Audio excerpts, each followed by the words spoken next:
Welcome to He's a Giant, a pod about all things college football and all things Giants football.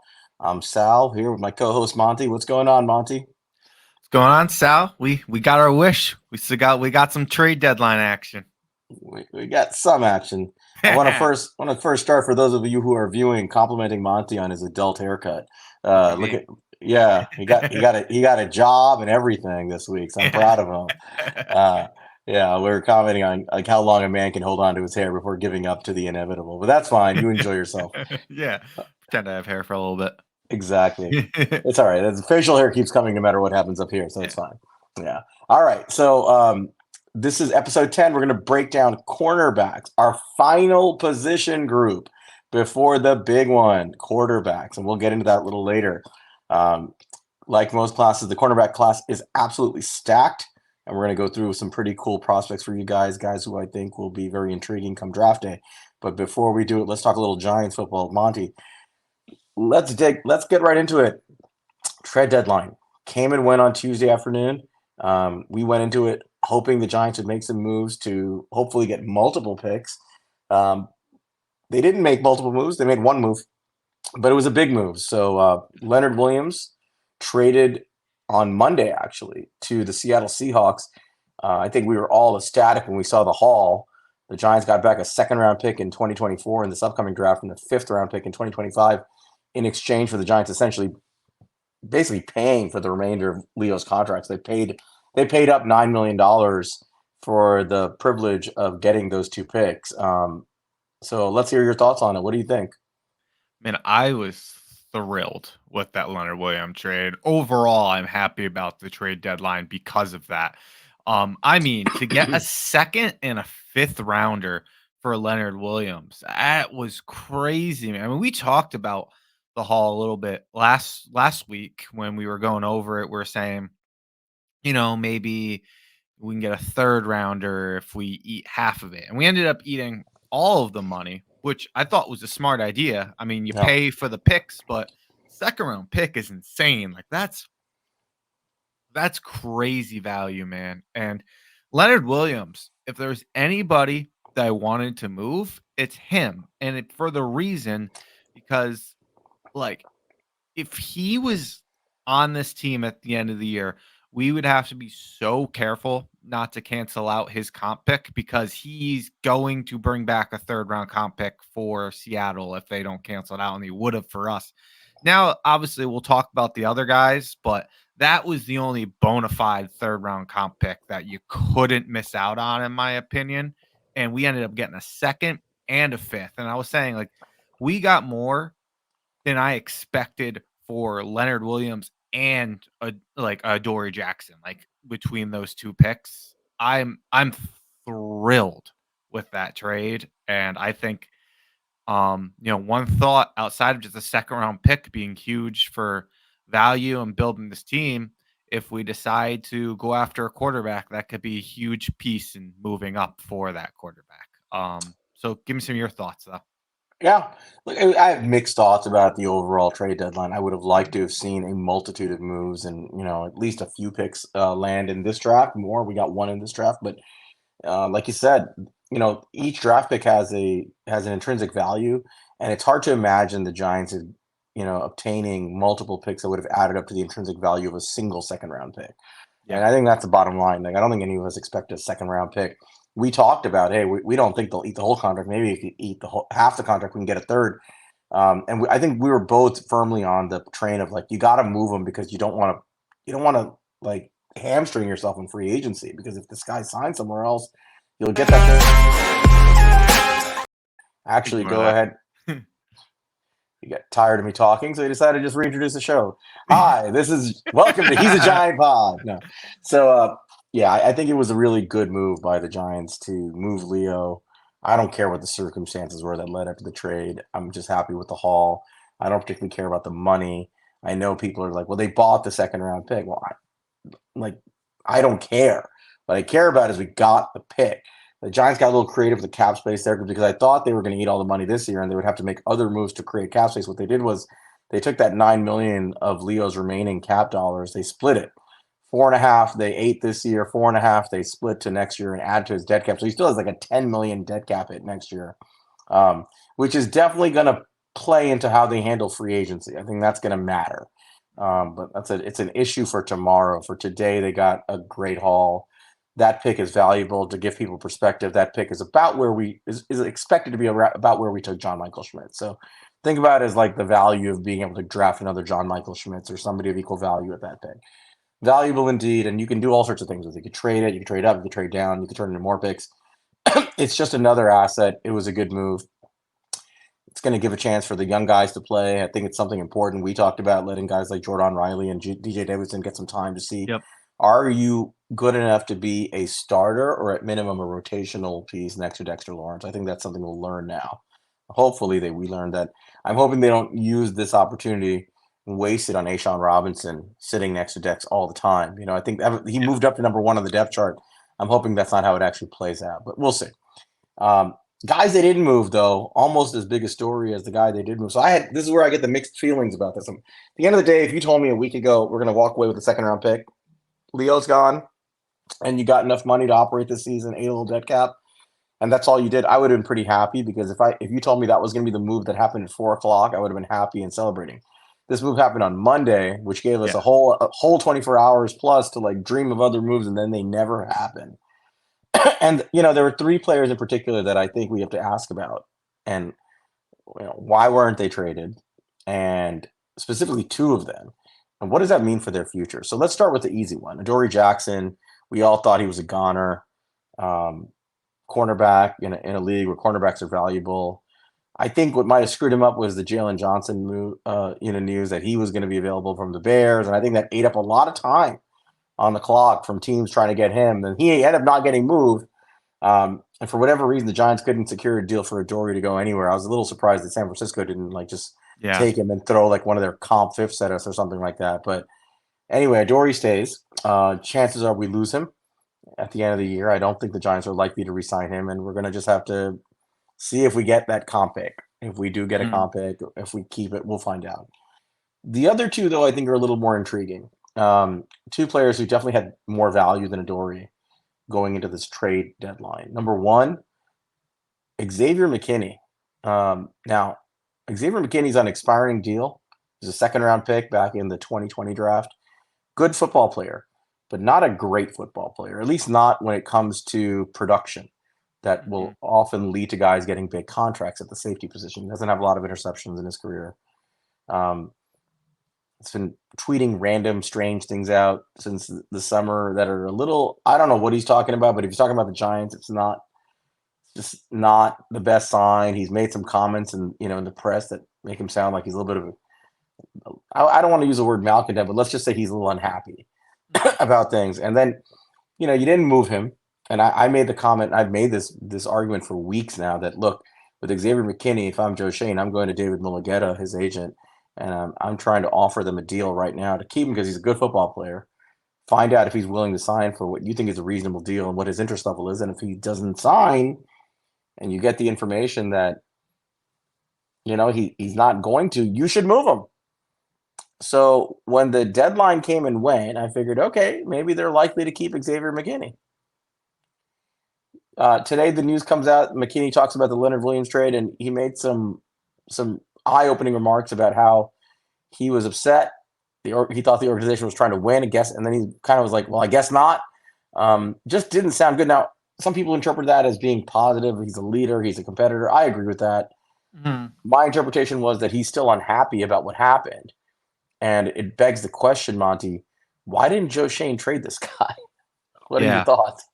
So, I mean, for both those guys, I think, before I dive into that a little bit, I'll say, like, my overall thoughts on the rest of these guys is, my opinion always was that you don't tend to see, like, multiple moves from teams selling. You typically, middle of the year, between how much salary cap these teams have open, between not wanting to necessarily sell picks, especially in a very good draft, between having to get these guys into your system halfway through the year. It just is not something where these moves happen as easily. But regardless of that, we still can kind of look at each one of these moves in a vacuum and kind of where we see them individually. Obviously, Leonard Williams was a great one. We talked about that. McKinney, which one you were just alluding to, that one is interesting, man, because yeah, like you said, he's had some words for this team, for the media around here, for whatever it may be. You know, you were alluding to basically him saying that I thought we were competing, like, but I guess not from trading Leonard Williams, which, you know, my issue is that it seems that he always has a comment about something. Yeah. And he no matter if he's being asked about a question, he somehow tries to spin it and make it so he's complaining about something, and, like, but always since him breaking his hand, it's kinda been just kind of annoying. Now with this one specifically, I do like, hey, I want guys who hate losing. That is Yeah. something I want on my team, which I think you have in Xavier McKinney. I just wish he would shut the fuck up once in a while.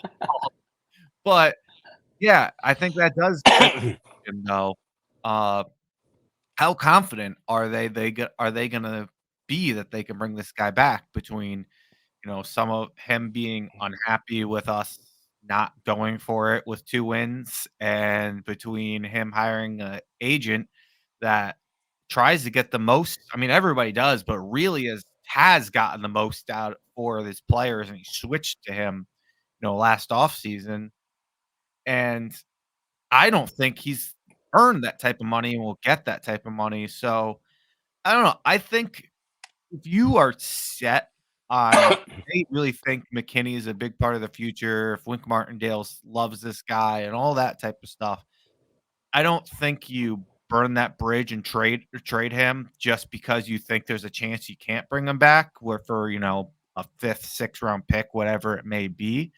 Um, but it's definitely something that you have to think about. So, I don't know, man. I can see kind of both sides with this one.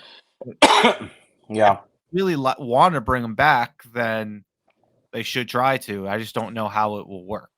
I hope they sign him quickly. I'll just say that. Joe Shane has mentioned in the past he likes to try to get deals done at the deadline. I mean, excuse me, at the bye week. I would like to see McKinney be a priority signing at the bye week. I mean, I don't know who else there is. It's got to be McKinney, right? We'll get to the other guy in a second, but um, look, you didn't trade him. I think he would have gotten more than a fifth round pick back. I do think he's viewed as sort of a top 20 safety in the NFL, maybe not top 10, the top 20 in terms of talent and respect amongst coordinators. I believe. I think a lot of people speak highly of him. Um, I think he would have garnered interest as a young player who's ascending. Uh, Now, it's an argument to keep him too. Mhm. So I do think he would have garnered value. I don't know how much, but I would have guessed a third or fourth or something equivalent to that. I don't think a 3rd, but maybe a 4th, not a day 2. I don't know. I I don't mean, know. safeties just aren't, like, traded for a ton of value Well, typically, and what if it would have as been something like a fourth and a sixth or something? I could have seen that, yeah, something. maybe. So I'm not saying it would have been a massive haul, but again, my priority, if you ask me in terms of preferences, it would have been to re-sign McKinney. So hopefully that's what plays out. It just doesn't seem like the stars are aligning in terms of their priorities and how he feels specifically. Mhm. Now maybe he's just chirping in the media, and at the end of the day, he lets his agent do the talking, and that'll be that. We'll see.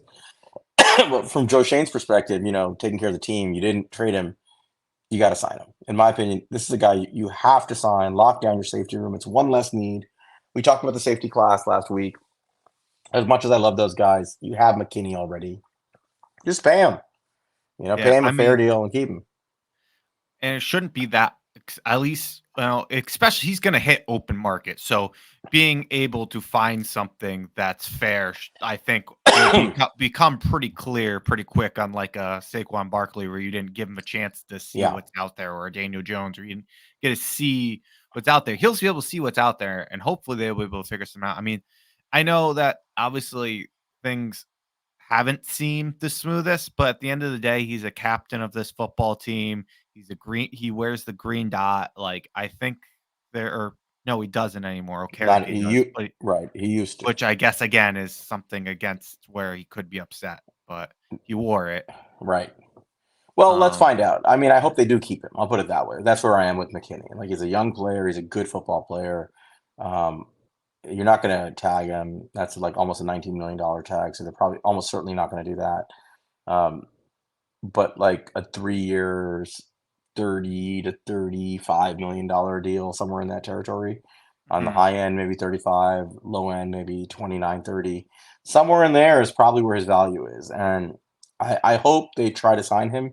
It would absolutely stink if he took a deal like that and went somewhere else. It really would. Yeah, Because then we have to, you don't get anything but a comp pick, and you got to start over. And it would just, that's where I think this is a to be determined, but I just hope this is a priority. Let's get this guy's deal done during the bye week.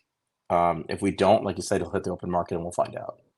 I'll say Shane likes to sign his own, so I do think he wants to bring him back. Yeah, and he's a good player. He should bring him Yeah, back. and the one other guy you talked about too was with Adoree, and I don't think there's too much to say there. I just think that I truly believe they really wanted to sell Adoree. That's what I was hearing. It made so much sense based off of like who we had on the team. Ultimately, I just don't think it happened. I think a mix between how poorly he's played this year, him coming off an injury, them kind of seemingly waiting to try to make a move like this. It just the Jalen Johnson factor you mentioned. It just the stars didn't align, I guess. Yeah, what But can you do? Can't trade everybody. All right, let's talk about the one last guy we're talking about in this trade issue. yep. Saquon Barkley. Let's preface this by saying in 2018, let's go back to the original sin. Hi, Will. I don't know if Will listens to the pod, but if he does, I will. The original sin of the Giants era. 2018 draft, the Giants had the second overall pick. The class is loaded with quarterbacks. Eli Manning is clearly looking like he's entering the end. Lot of strong quarterback prospects. Let's preface this by saying prospects going into the class. Not everybody's going to hit. The Jets, a few weeks before the draft, trade up to the third overall pick to take a quarterback. I thought the Jets were out of their damn mind. I was laughing. Turns out the Jets knew at the time that there was no way the Giants were taking a quarterback at 2, so they felt comfortable trading into 3. Draft night comes. Teams like the Bills, the Broncos are banging the table, clamoring to get up to 2 to get ahead of the Jets. Just calling the Giants over and over again, basically ready to hand over their farm to get that pick. Dave Gettleman refuses to pick up the phone and takes a running back. And there we are. And here, fast forward, here we are 5+ years later. Trade deadline comes. Saquon Barkley now much older. Saquon Barkley coming off a high ankle sprain. Saquon Barkley after a game in which he was given the ball 36 times. He's had 81 rushes in 3 games since coming back from the high ankle sprain. 81 rushes. They are beating him into the ground. Teams are banging the table to get Joe Shane on the phone to trade for Saquon Barkley. It's kind of a miracle, like that there's so much interest, but there is because he's a great football player. The Ravens in particular, I've heard, were desperate to get Barkley because they had a deal in place for Derrick Henry. The Tennessee Titans owner vetoed it. They tried to call to get Josh Jacobs. The Raiders were too busy firing Josh McDaniel via PF Jang's and fortune cookie firing, and they weren't picking up the phone. So they turned their attention to the Giants and said, "Well, we want Saquon Barkley." Other teams are calling. I don't know what he would have gotten. I'm guessing he would have gotten maybe a 2, third round picks for sure. But as desperate as teams sounded, it could have led to a second round pick. You could see it now. I didn't think we'd get a second for Leo, so The Giants did not pick up the phone. Or they picked up the phone and said, "Sorry, we're not interested. He's not going anywhere." mm-hmm. And that's that. Saquon is still here. Just a few months after they refused to give him a multi-year deal on his terms, They did offer him multi-year deals that he turned down, but they refused to work on his terms. They tagged him. There was a whole big episode about that. So here we are with Saquon Barkley on an expiring franchise. Well, he's not technically on the franchise tag, but on an expiring 1-year deal. Yeah, 26-year-old running back, approaching 27, high ankle sprain, getting worked to death. They say, no thanks, you're part of, we're not trading you. Now what? So, Monty, now what? This is the one that bothered me, man, because it's not that it bothered me they didn't trade Saquon Barkley. It bothered me that they went into this with letting Saquon Barkley know, like, we're not trading you. Also, why the fuck did you have to reassure Saquon Barkley you're not trading him? Why Saquon care about being here so much? Like, why does he want to go down with the sinking ship of a team this year where we refuse to pay him? Like, why wouldn't he want to move to a new team? Why that part makes no fucking sense to me either. But that's what I didn't like, was that we weren't even willing to listen to the trade offers on this.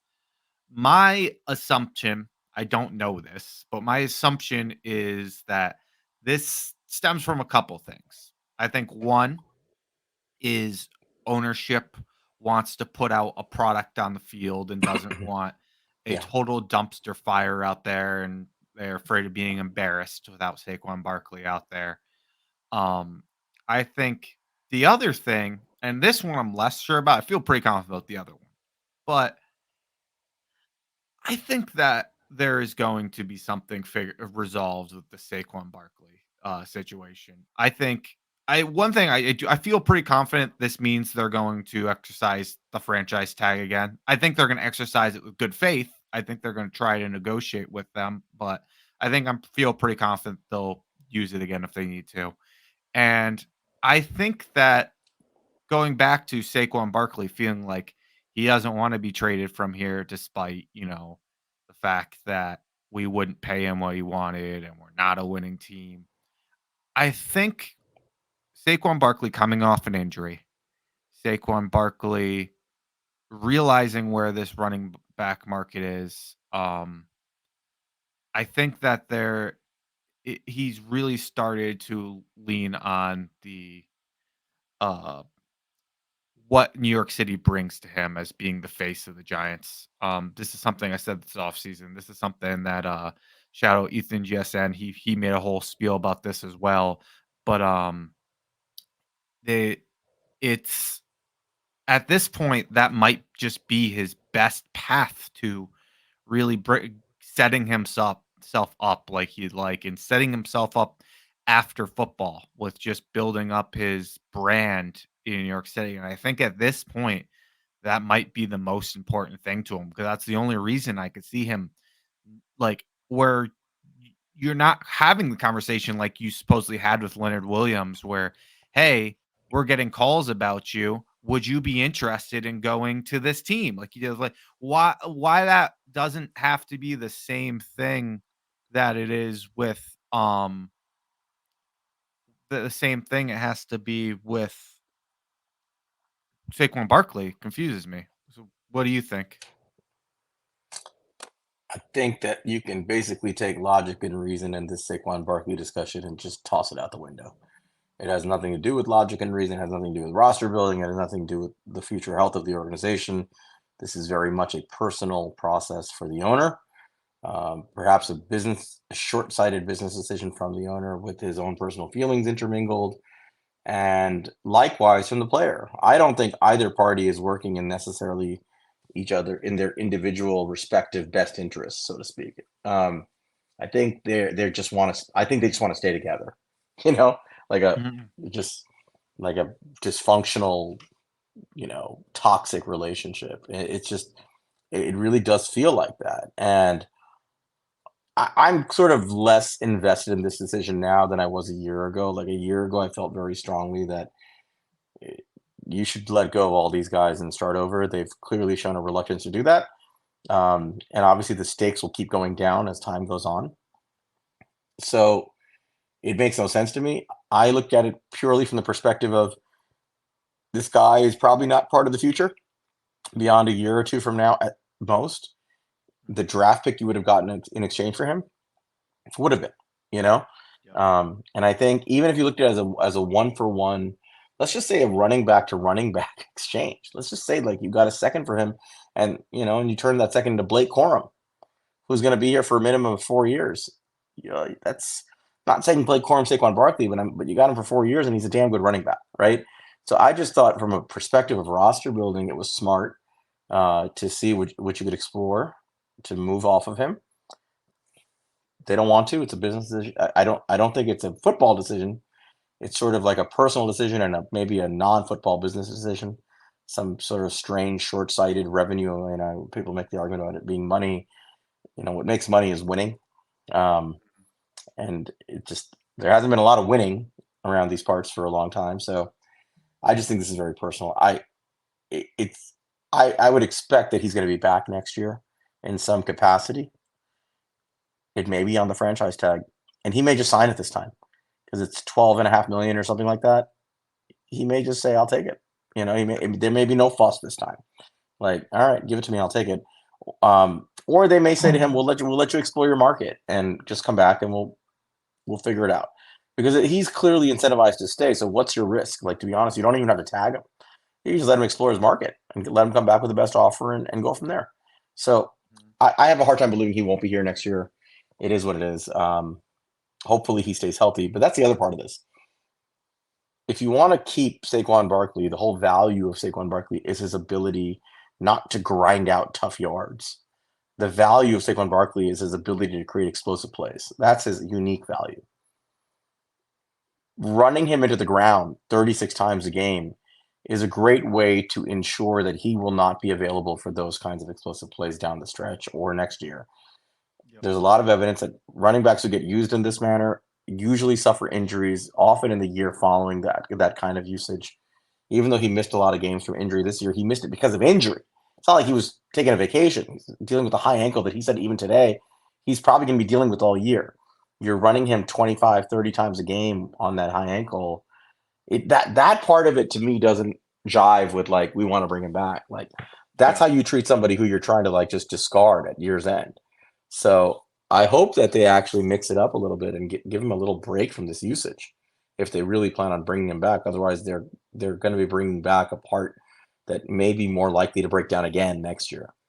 And that's usually the story for these guys, right? They approach 27, certain number of years, certain number of carries, and the wear and tear starts to show around that point. So we'll see how it goes, but I was a little disappointed they categorically and publicly declared that he's not going anywhere. And despite that, teams were calling for him, and they were like, nope, not even an option. You got to wonder what those teams are willing to offer. And part of me hopes we never find out. Yeah. We're probably going to find out. Mm-hmm. That story is going to come out. Anyway, that's the trade stuff. We'll see how it goes. Bottom line is we got a second round pick. Let's see what he does with it. I'm happy about that. Yeah. Last few minutes we're going to use before we go into the cornerback class. I know it's something you want to talk about. Yep. Daniel Jones, since our last episode, was cleared for contact. A very, very strange story. Mm-hmm. Supposedly cleared a few hours before the game. Yep. On a Sunday, before the game at 10 o'clock at 10:30 in the morning, and the head coach supposedly was not informed of it till after the game.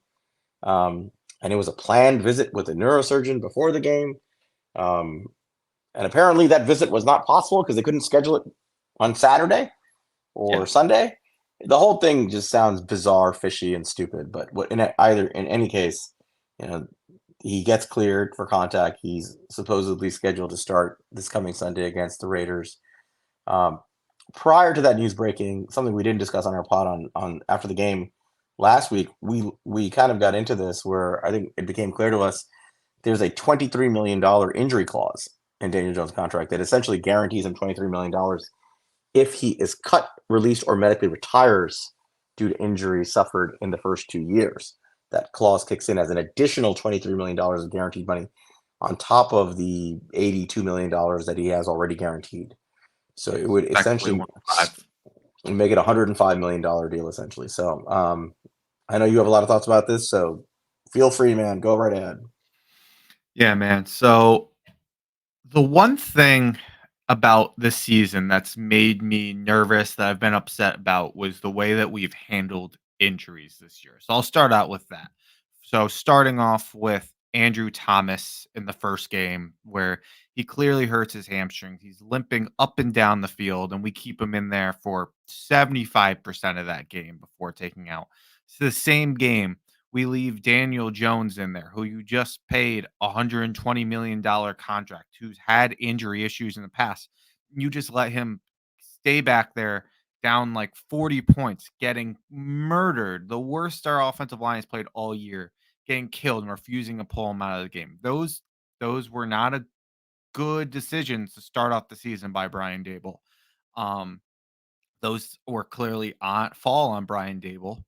And then there's other things along the season here, which you could definitely argue isn't as much on Brian Dable. He ultimately wears a lot of these things as the head coach, but you could point fingers other places. But you know, Andrew Thomas seemingly having a setback. I mean, you could have put this guy in IR.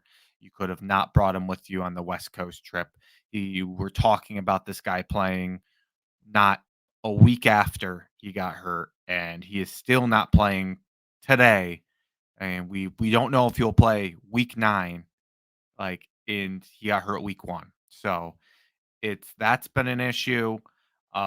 Graham Gano, he has been this is his 3rd week that he's been limited. We actually assigned a new kicker today, finally. But he missed kicks in back-to-back games. He goes ahead and misses a 3rd kick when we were 4th and 1. It just seems, and we hear that he needed knee surgery, and they knew he needed knee surgery, and they decided to play him anyway. And now they decided he's not healthy enough to go on the rest of the season, and they're going to IR him and bring in a new kicker. Why they couldn't decide that when they knew he had a knee injury and already is starting to show signs of him not being the same player is beyond me. But again, you can point fingers in certain places. People said he can keep going. He said he can keep going. Whatever you want to say. That's fine. Daniel Jones gets another neck injury, the 2nd neck injury of his career. Very serious injury. Talking about playing him the next week. And another week goes by, and another week goes by. And you keep talking about playing him, and he's clearly not okay. Again, you don't IR him. And now he finally gets cleared. He gets cleared, he said, in a bizarre situation right before the game. Whatever. I know a lot of people wanted Daniel Jones to get activated that day. They were like, if he was healthy, you should have activated. Me personally, this is what I kind of want to get into. I wouldn't have activated him that game because I'm very nervous about this injury. I am nervous about how we handled injuries so far. I don't trust this team. I don't trust whether it's Dable or the medical staff on how they're handling these injuries. And I don't trust Daniel Jones' neck at this point. This is a very serious injury. It's a very concerning. It's the 2nd time it happened to him. So I'm worried about Daniel Jones, the person, the player. I'm worried about his contract, the guarantees. I'm worried about Brian Dable and Joe Shane and how an injury a 3rd time would affect how people look at him and affect their statuses on this team. I think that I know a lot of people, and I don't blame anybody who says like, "Hey, he's cleared, he's got to go out and play." I get where all you are coming from. I think that's a logical thing to say. But for me, in a lost season, what I'm looking at, the absolute worst case scenario this season could go is Daniel Jones gets hurt for the 3rd time in his neck. All of a sudden, there's a potential that we are going to pay an extra $23 million in guarantees. A man loses his football career. Brian Dable is now getting absolutely killed for potentially. It may not be true, probably isn't true, but the fact that this happened right after Tyrod got hurt, they're going to accuse him of rushing Daniel Jones back. Joe Shane is going to get killed for putting that injury guarantee in his contract. All these things are going to get focused upon, and is going to make this shit show 10 times worse. It probably won't happen, knock on wood. Like, this is like a worst case scenario. But I think that the only way this season could go catastrophic is Daniel Jones getting hurt again, and that worries the hell out of me. And personally, I don't want to go down that road. I know we're going to, I know we have to, but I think it's a unwise decision personally. That's my rant. It's a good rant. Yeah. I think the issue is, why did you put that clause in there? I mean, that's the bottom line. Why did you put that clause in that contract? Which was spilled as, well, it's really just a 2-year deal to see if he can prove himself. At which point, if he does, you rework it. Why would you put a clause in specifically for a guy who has basically only had one healthy year in his 4 years in the NFL leading to this one, which happened to be his contract year last year? Go figure. That's a real phenomenon. Why would you put a clause in that guarantees him additional $23 million for getting hurt and not have a waiver for re-injury, like to the neck or something like that? It just seems like obviously from his perspective, like, his agents put that clause in. They obviously knew something in terms of injury risk, and they wanted their client to have the most financial benefit possible to their credit. Two things that bother me about that is, one, why did you sign off on it, Joe Shane and the Giants? Two, this is kind of what happens when we talked about this, when you pinky swear a deal, and I wouldn't be shocked if, I don't know, I don't think we'll ever know, but I wouldn't be surprised if this was one of those add-ons after the fact of, the pinky swear, where they said, well, you pinky swore, we've publicly announced you're staying here. The franchise tag is gone. We want this in the deal. And you're at that point kind of compelled to add things on, right? It just, the whole process never sat well with me with how they signed his contract. There should have been a deadline that was far before the 4:00 deadline to actually put pen to paper. And it wasn't done that way. So who knows what happens? But yeah, I think that's the big issue is that clause. It's in there. It's a big whopper of a hit on the Giants that they're going to have to deal with from a dead cap perspective. It's additional burden on them. Should they move on from Jones while he's hurt, or should he be told that you can't play anymore medically because of injury? It puts you in a position where you're afraid to put him back on the field. Plain and simple. I don't care what they're saying now about him being cleared for contact. I'm assuming he's fine right now. But you can't tell me that Joe Shane is not sitting there holding his breath every time this guy drops back and takes a hit. Every time he slides into a tackler, every time the line breaks down and somebody's chasing him in backside pursuit. You can't tell me that Joe Shane's not sitting there like holding his breath that the next hit, while potentially devastating for Jones, it's also worth $23 million. And that's a lot of pressure, and it's a strange process to come up with an idea like that. But he's playing. At this point, you just hope the guy stays healthy and it plays out the way it plays out. Realistically, they got to get him through this year, because if they're continuously losing and they're in the top 10, barring Joe Shane being a complete imbecile, they're taking a quarterback early at the very minimum to have themselves an option. And if that's the case, there's a good chance they could just say to Daniel Jones, look, you're not our quarterback next year. And they sit him. And he could just sit with his healthy neck and his guaranteed money.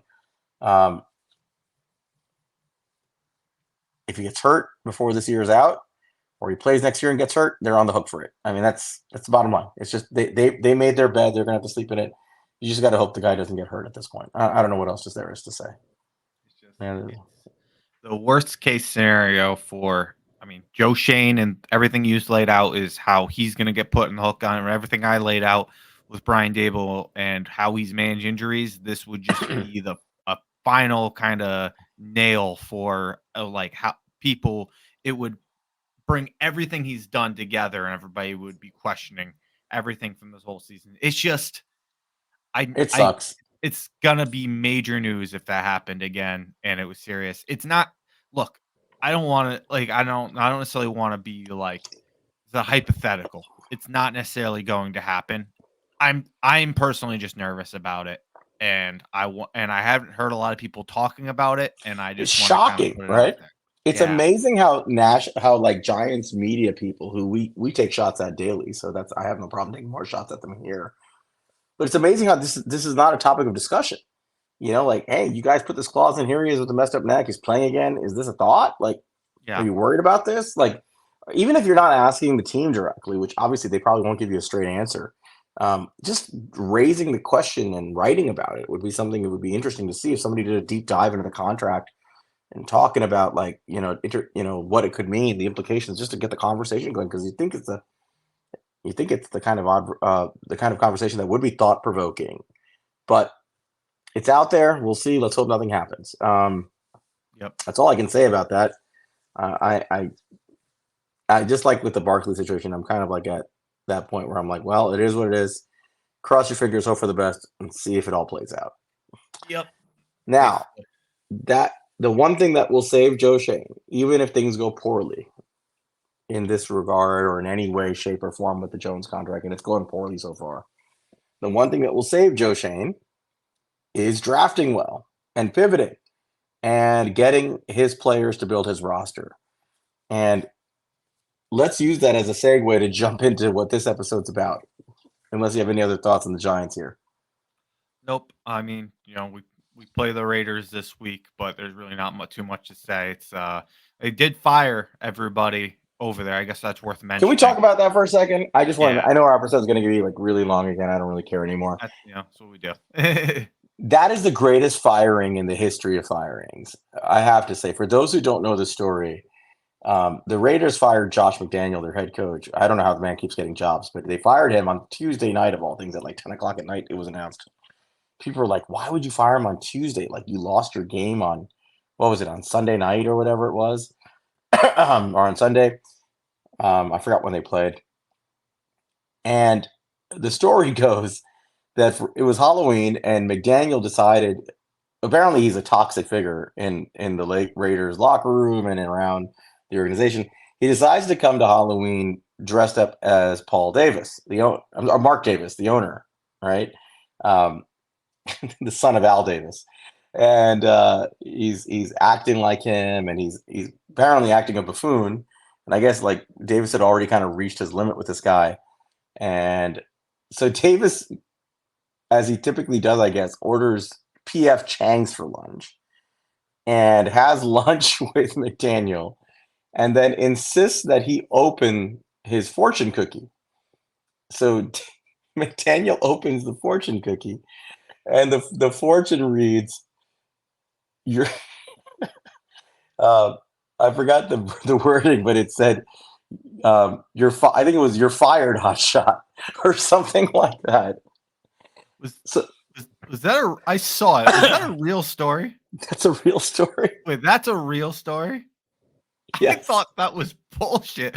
I tweeted I'm just gonna choose to believe this is true. I just did not think that there was a shot in hell that was a real story. Wait, please tell me that's not fake. I want to believe it's something. I want to believe it too, but it just seems too ridiculous. Please, because that is the funniest way I've ever heard of anybody being fired.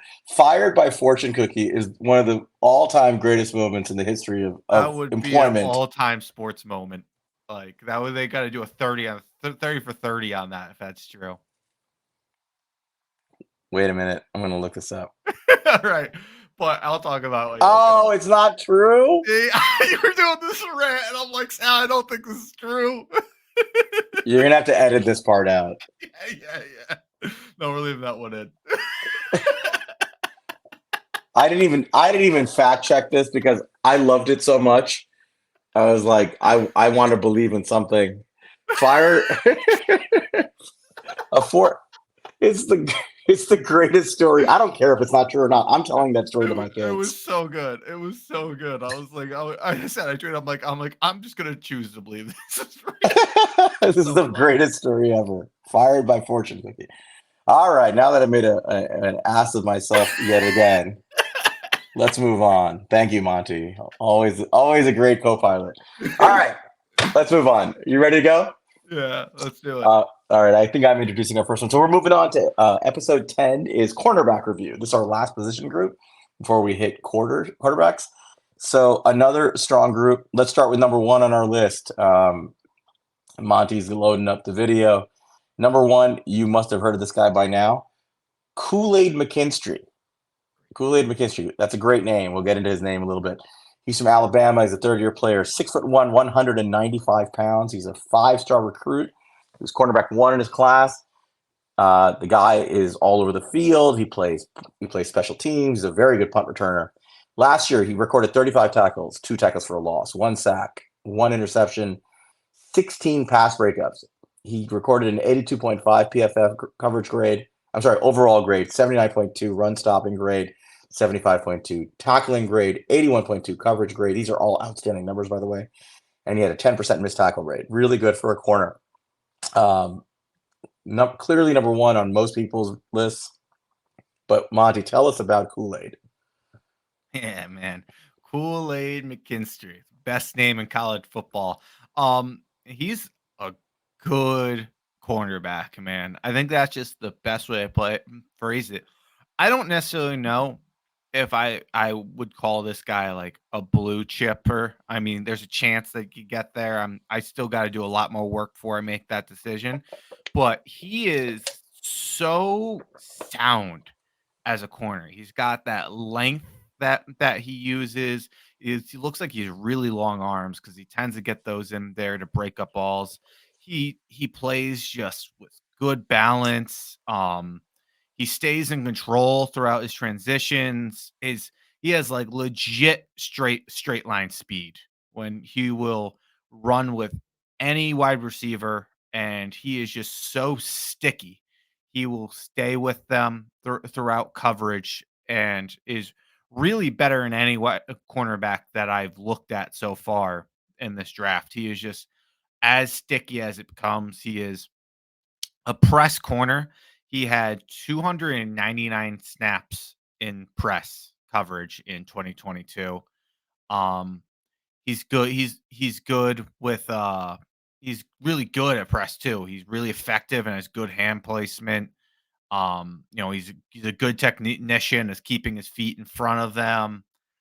I mean, there's a lot to say about this guy. He's just a very good player. I'll give you a couple cons before I hand it back over to you.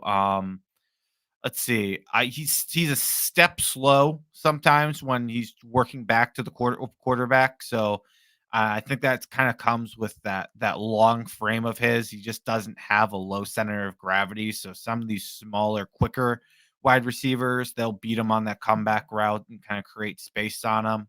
And he's a little bit grabby. I think that comes with more of some strength issues he has, which is another issue. He's still kind of really skinny. And I think when I see him go up against these really big guys, he gets a lot of penalties. And it's because he's just really trying to like stay with these guys and be physical, but he's just not strong enough to keep up with them sometimes. And that can cause him to get called for some penalties. That I did notice. But why don't you tell us a little bit more about him, Sal? Yeah, you got a lot of it. I mean, I think the big thing here is this guy is a true press man corner. And I think as a natural press man corner, he sort of fits the bill as probably the best in the class. He's long, he's got a big wingspan. I mean, you think about all the traits a guy like Wing Barndale looks for: length, wingspan, speed, height. He's got that in spades in terms of athletic traits. He's got really oily hips when you watch him. He flips his hip real quick. He stays in phase with his receivers in press coverage. He's really good at the line of scrimmage. I think that's worth noting. He's in press. He's got very good technique with his hands.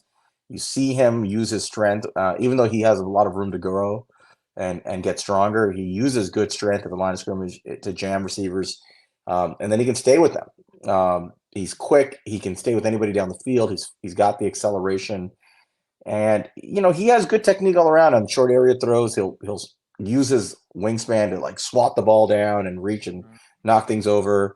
He will use his leaping ability on fades, especially in the end zone, take away like back shoulder throws. He knows how to use his traits and his athletic ability well. So he fits a press man scheme very well. one of the things I love about the guy is that he plays specials, and when you watch him on punt returns, he's so good.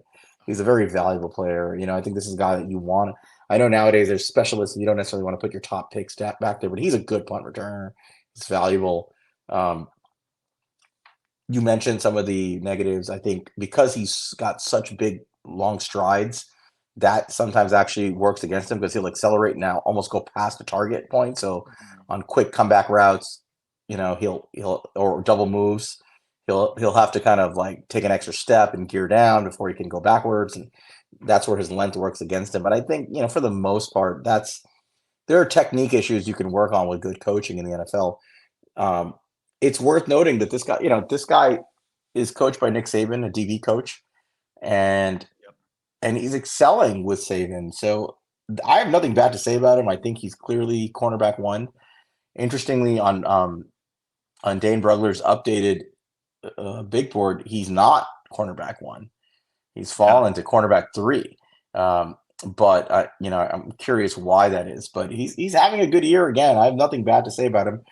I think he still carries a mid first round projection, potentially even a top 10 projection, when the time comes.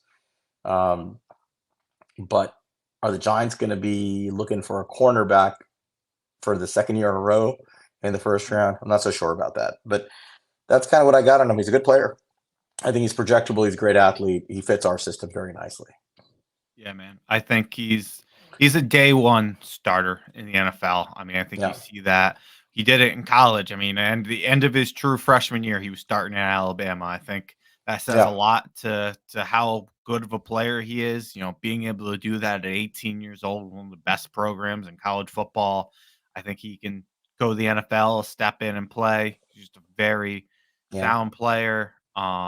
He's a I Pro mean, Bowler. I mean, I'd be yeah. surprised if this guy doesn't end up being like sort of a multi-year Pro Bowler, All Pro type in the NFL. He's got that kind of projectability.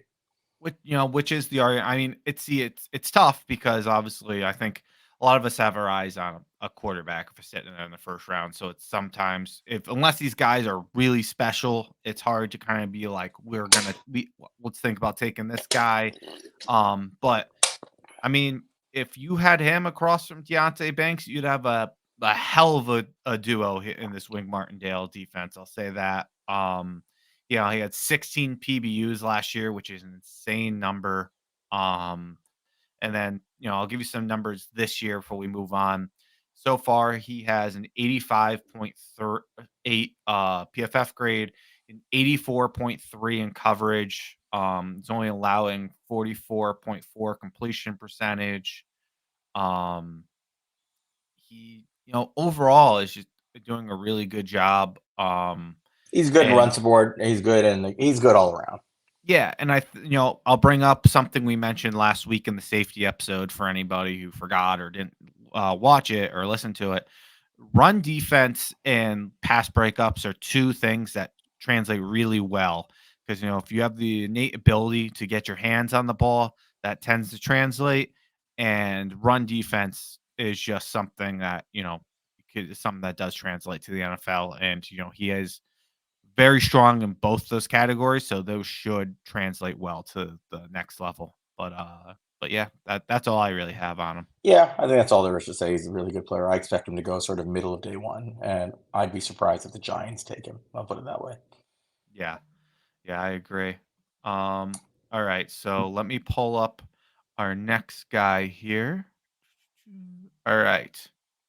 It's worth noting the Giants probably are going to be in the market for a cornerback, but I just don't know if they're going to invest a pick as high as McKinstry would need.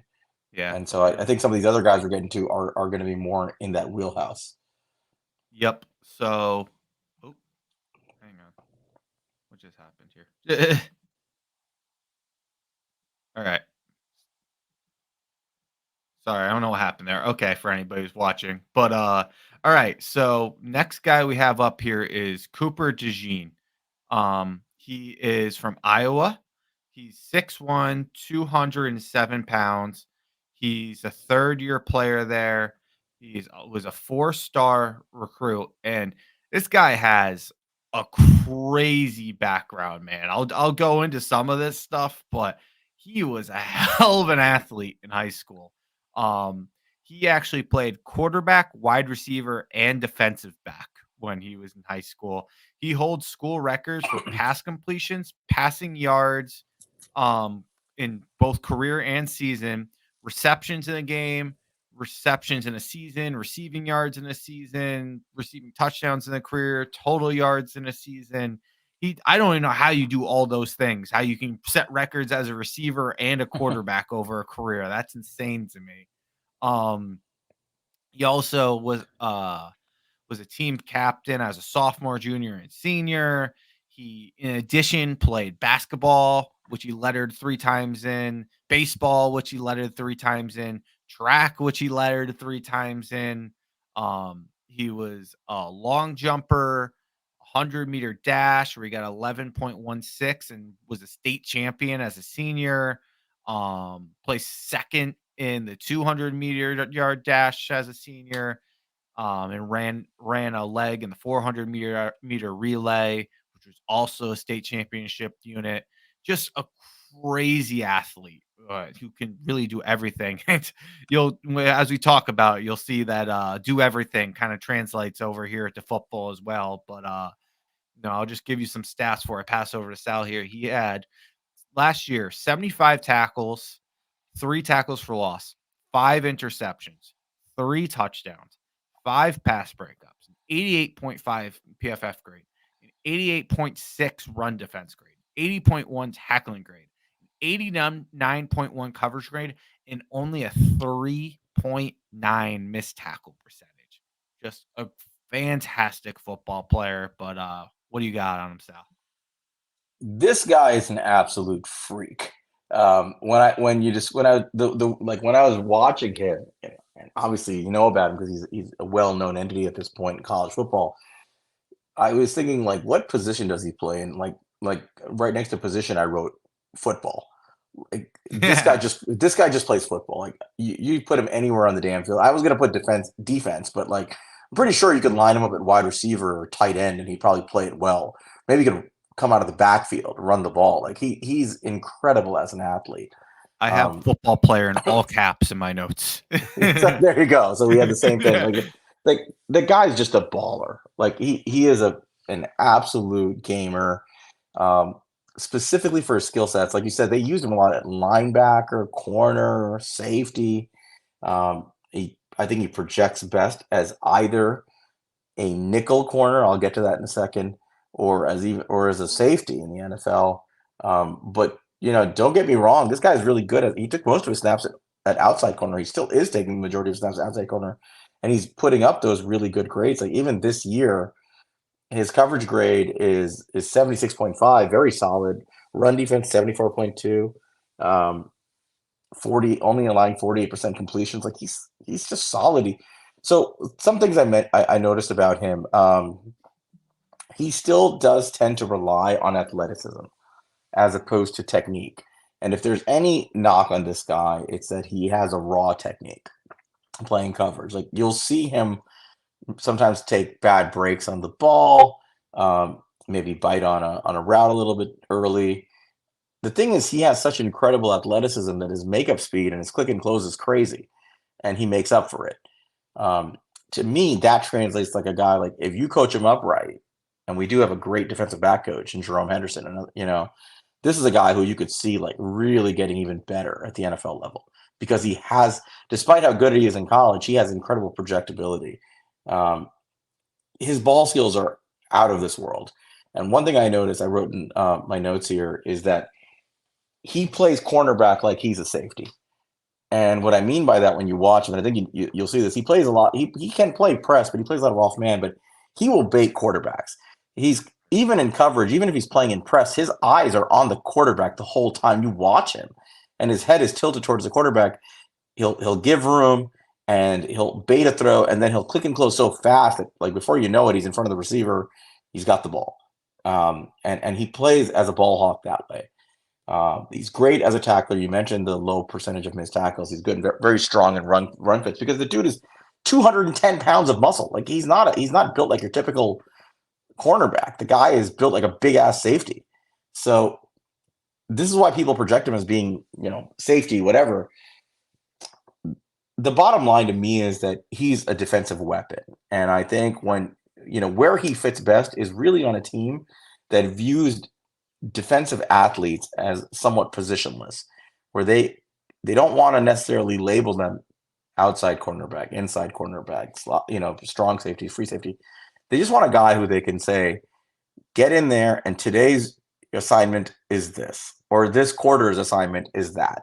It may be a running back, it may be a tight end, it could be a speedy receiver. He has the athletic ability, the size, the strength to do all of it. He really does, either in man coverage, zone, playing safety. I mean, by now you guys can tell I'm describing Wink Martindale and the way he Yeah. likes to have his defensive players. Truly, this guy is a Wink Martindale player. Like, he's the kind of guy that I think if you gave him to Wink Martindale, and the combination of Jerome Henderson to coach up some of the technique issues that I pointed out, and Wink Martindale with his mad scientist ways, this guy could just be a force on Sunday. Absolute force for the Giants. So I think that's where he fits, is in a Martindale type defense, in a positionless defensive backfield. Now, Cooper DeJean, he's going to go in the first round. Almost certainly, right? We're probably looking at a mid to late first round pick, somewhere either. I think he's a top 20 pick personally. Probably like in that, yeah. Huh? I can see him going a lot of places. He has a high range within the first round, I think.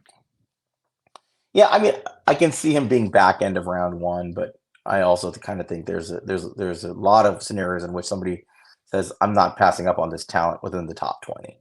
I could see him go like top 10 too. Like, it wouldn't shock me. Like, I could see him go. It depends on how you anywhere. plan on using him and how you project Yep. him, right? And your value. He's depending on his value to your team. So I don't know if he's going to fall into the Giants range, but here's what I'll say. This is the scenario where I can see the Giants making a play for a guy like Cooper DeJean. Let's say they get a top 10 pick and they take a quarterback early. No trades, just take the quarterback, right?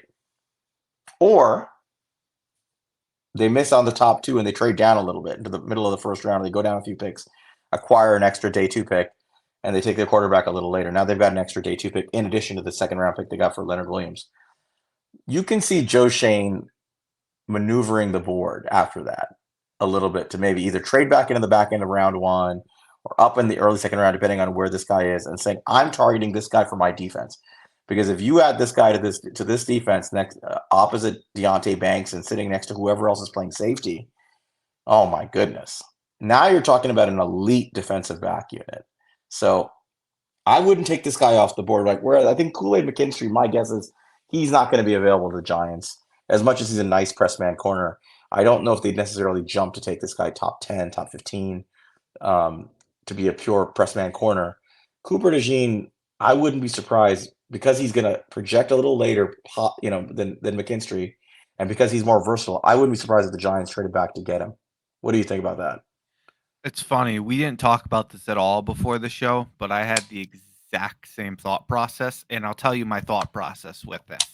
We take a quarterback early, round one, and I think to the 2018 Buffalo Bills draft, where they went and they got Josh Allen. They had the extra first round pick, obviously a little bit different, but they went and then they traded up for Tremaine Edmonds. They got their quarterback and they traded up for their defensive weapon. I thought of something similar like that, trading back into the first round for a guy like this, and this was the guy I was thinking of when I thought about that. But yeah, man, he is a Wink Martindale piece, and he's so interesting as a player because, I mean, he is just a great football player. And if we just sit here and evaluate him purely as an outside corner, he's a very good outside corner. But there is a question, like, let me compare to let's compare to last year's cornerback class, for example, just because it was a very good cornerback class. Like, if you only consider him an outside corner, like, I'd probably have him in like that Deontay Banks, Joey Porter tier. I think somewhere around there, Emmanuel Forbes. Like, that's probably the tier I'd have. How about yourself? Yeah, I think he'd be in the territory of those guys. And where did Banks go? Like 18? I mean, I'm sorry, Forbes went 18 and Forbes, Banks went yeah, 25 to the something like 24 to the Giants, right? So he's in that territory, I think. Here's Yeah. another wrench into this. I know we're getting long, but this is a good discussion. Yeah, for sure. Where are you taking him if he's a safety? If he's declares as a safety, where is he safety one? He's Is he safety safety one for two? me. He's safety So he one would for be me, but I don't yeah. know. It's tough with safeties where you take them. Well, and this is the thing. So if you pigeonhole this guy into one position or the other, you make him up with different valuation systems. If you just view him as a defensive weapon in a in a somewhat fluid positionless type defensive backfield, it makes more sense. And so I value him. This is where I said I think he's kind of a top 20 prospect. That doesn't mean I think he'll go there. Like this is a guy that I think I'm assuming Joe Shane's taking a quarterback early, and we'll get to that when we get to quarterbacks and we do like big board stuff. But with the extra second round pick, I can see Joe Shane maneuvering for a very specific defensive target, like you mentioned. Mhm. And you got to start asking yourselves, we've now come to the end of the position groups, right? And while there are going to be people who move up and down compared to what we've already put out there, the top guys are for the most part the top guys. What are the position groups that you're likely to see in a first round pick? Definitely cornerback, maybe safety, maybe an elite linebacker, although I think that becomes less of a need for the Giants. Yeah. Certainly edge rusher, certainly defensive tackle, right? So, obviously I kind of listed everything, but Mhm. of those, what's the most likely need? And I think if you ask Wade Martindale what he's going to value early, it's going to be a defensive back of some sort. Yeah. It's going to Most be it's either going to be a cornerback or a safety, probably a corner. So if you've got your quarterback early, then you're probably eyeing a cornerback most likely with that next pick, right? If you're just going position value, that's the most logical next pick if the value and the need meets up with the right player.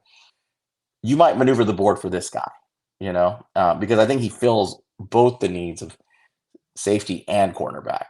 So um, it depends. It depends on what they want with that position, right? They may just want a pure cornerback to put opposite Deontay Banks and say, well, we're not going to value safety that high right now in this class unless we have a very specific guy we're targeting, in the third round or something like that, which I think is a very logical way to do it. I wouldn't be surprised if they did do this. So he's a fascinating player. Definitely somebody I'm going to be watching when he gets in the NFL, wherever he lands, to see how he's used. But do So you have any other thoughts on Cooper DeJean before we move on to number three? yeah, I have a few. So I just want to get a couple things. Like he is a really interesting player. The one thing I wanted to kind of talk about a little bit was this guy is a one of those chess piece type defensive players, and we've seen those guys in the past. We've seen it with like a Jabril Peppers. We've seen it with an Isaiah Simmons. We've seen it work out from a higher level with like a Derwin James. It's interesting with this guy because I don't think I've ever seen any of those have true coverage ability like Cooper DeJean has. You haven't seen like an outside corner come in here with like, but has all the abilities to play linebacker, play safety. So, you know, I, f- I maybe he will be one where he doesn't live up to what we all kind of hyping and hoping him to be like we have done with the other guys. But to me, this feels like that guy. What we've been saying about those guys for years, where this guy would if you brought him in, he would be that true tight end running back eraser. Yeah. Like he is that safety who can be sticky with coverage and really play a tight end and disrupt them. I think he can fit that role, which the NFL has been looking for so long to try to find players like that. Obviously he they haven't had a lot of luck with these guys outside of maybe Derwin James, but when you look at a guy like Derwin James, he is a total like game changer for that Chargers defense. And I think, they're different players, but I think that's what Cooper DeJean could be. He could be not just a good corner, not just a good safety, but just an X factor on your defense. And he could add another one of those guys. I think you're starting to get a few of those guys on this defense. If you could add him, you really could change what this defense could do. I agree, man. He's a fascinating watch. Last thing I'll say about him before we move on to number three, I have to say this. He's deceptively athletic. Uh, Mhm. and Yeah. for those who know what that means, it's code word. I'll leave it at that. You can figure it out. Tough glass chewer. Glass chewing, Uh, tough, deceptively yeah. athletic. First one in, last one Gym rat. out. Gym rat. Yeah. I I will say too, his actual athleticism though, he did make Brugler's freak list. Where was he on the list? I'm sure he made it, but where was he? I don't know. He was high. I think he was in the 20s. I don't have it on me, but I'll give you a couple of notes from it. Um, he got a .92 in flying tens, which essentially it's basically a 30-yard run, and you it's basically it's like the 22:30 that you times you on. So you get the lead up to your top speed in between the 20 and 30 that get you, and he ran a .92 for that 10 yards. He ran a 2:39 in his 20-yard out of a 2-point stance, and they're saying that they think he's gonna be capable of breaking into the 4.2s. Yeah, he's gonna blow up the freaking combine. He's gonna be he's gonna jump 40. Like, now this isn't from the list, but he's gonna jump 40 plus inches. He's going he's to he's gonna put up kill all the. he's gonna put. I would be shocked if he doesn't have like a 9.8999 like RAS score. He's gonna Like have one of the. I think he's gonna have one of the best like combine in releases history. we've ever Yeah. seen. Yeah. Yeah. All All right, right, but man. we'll Let's go move off on. him now. But Yeah. he's a We're good conversation. we're a little more than halfway into our 2 hour plus pod that's about to go on. But Yeah. I don't care because this is our last hurrah before quarterback, so we're gonna Yeah. have fun with this Little one. fun for the QB. Yeah. All right. All right. Okay. Let's go to number three. I'm gonna introduce this guy, I think, right? Yep. Yeah. All right. All right, you're load number three. This guy's a bit of a riser. This is Nate Wiggins from Clemson, 6'2", 185 pounds, third-year player. So he's a true junior, four-star recruit. Went to the same high school as AJ Terrell. For those who Yep. care, 29 tackles in his true sophomore season, 2 tackles for loss, 1 interception, 10 pass breakups, 1 pick 6. 10 pass breakups, excuse me, 77.9 overall PFF grade, 62.9 run defense grade, 58.7 tackling grade, not the best, but a 78.9 coverage grade as a true sophomore, 17% missed tackle percentage. So, we just talked about 4% or 3%, whatever it was for Cooper DeJean. He's a riser. He's an athlete. He's a projectable player. Why don't you get into your thoughts on him and I'll give you mine. Yeah. So, one thing you alluded to earlier about how Burglar's most updated list knocked down Kool-Aid McKinstry. A riser of that list was Nate Wiggins, who is now his number one cornerback on his list. So this is somebody to definitely write down and remember. Nate Wiggins is gonna be a big name come draft time. Now, my thoughts and my interest in him, I think are a little bit different. I'm I like Nate Wiggins. I think he's a really good player. I think this is what to like about him is that he is, like I said, he is a very good player. He is a very good college football player, and he has a lot of room to grow. He is just scratching the surface, and he's already one of the better cornerbacks in college football.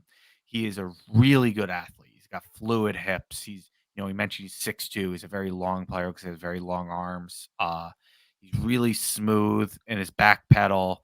He's another guy who has that really good leaping ability in the red zone. On top of that, he plays through the ball when he's going to like leap and play defense, and that's something I noticed from him. On the negative side, again, you go back to 6'2", 185 pounds. He is very skinny. He is a rail, and it does show up on tape. I mean, he's not a very good run defender. The physical wide receivers give him trouble. He struggles to get off of blocks in the run game. Like he still is learning from more of a technical stance where I think he could do a better job of reading the wide receivers, reading the quarterback's eyes, all like those little nuances of a corner. Which again, he still has room to grow.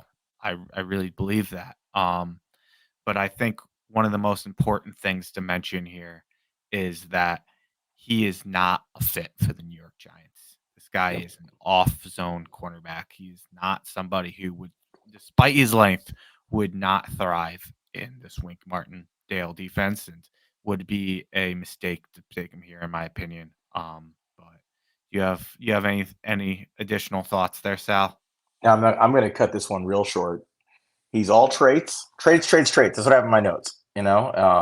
Speed, length, wingspan, projectability with his frame. He's 6'2", 185 is a rail. You got to assume the the reason Brugler has him there is because he thinks he's going to get up to 200 pounds, 6'2", 200 something. You got to assume that, right? That in the NFL, he's going to bulk up somewhat.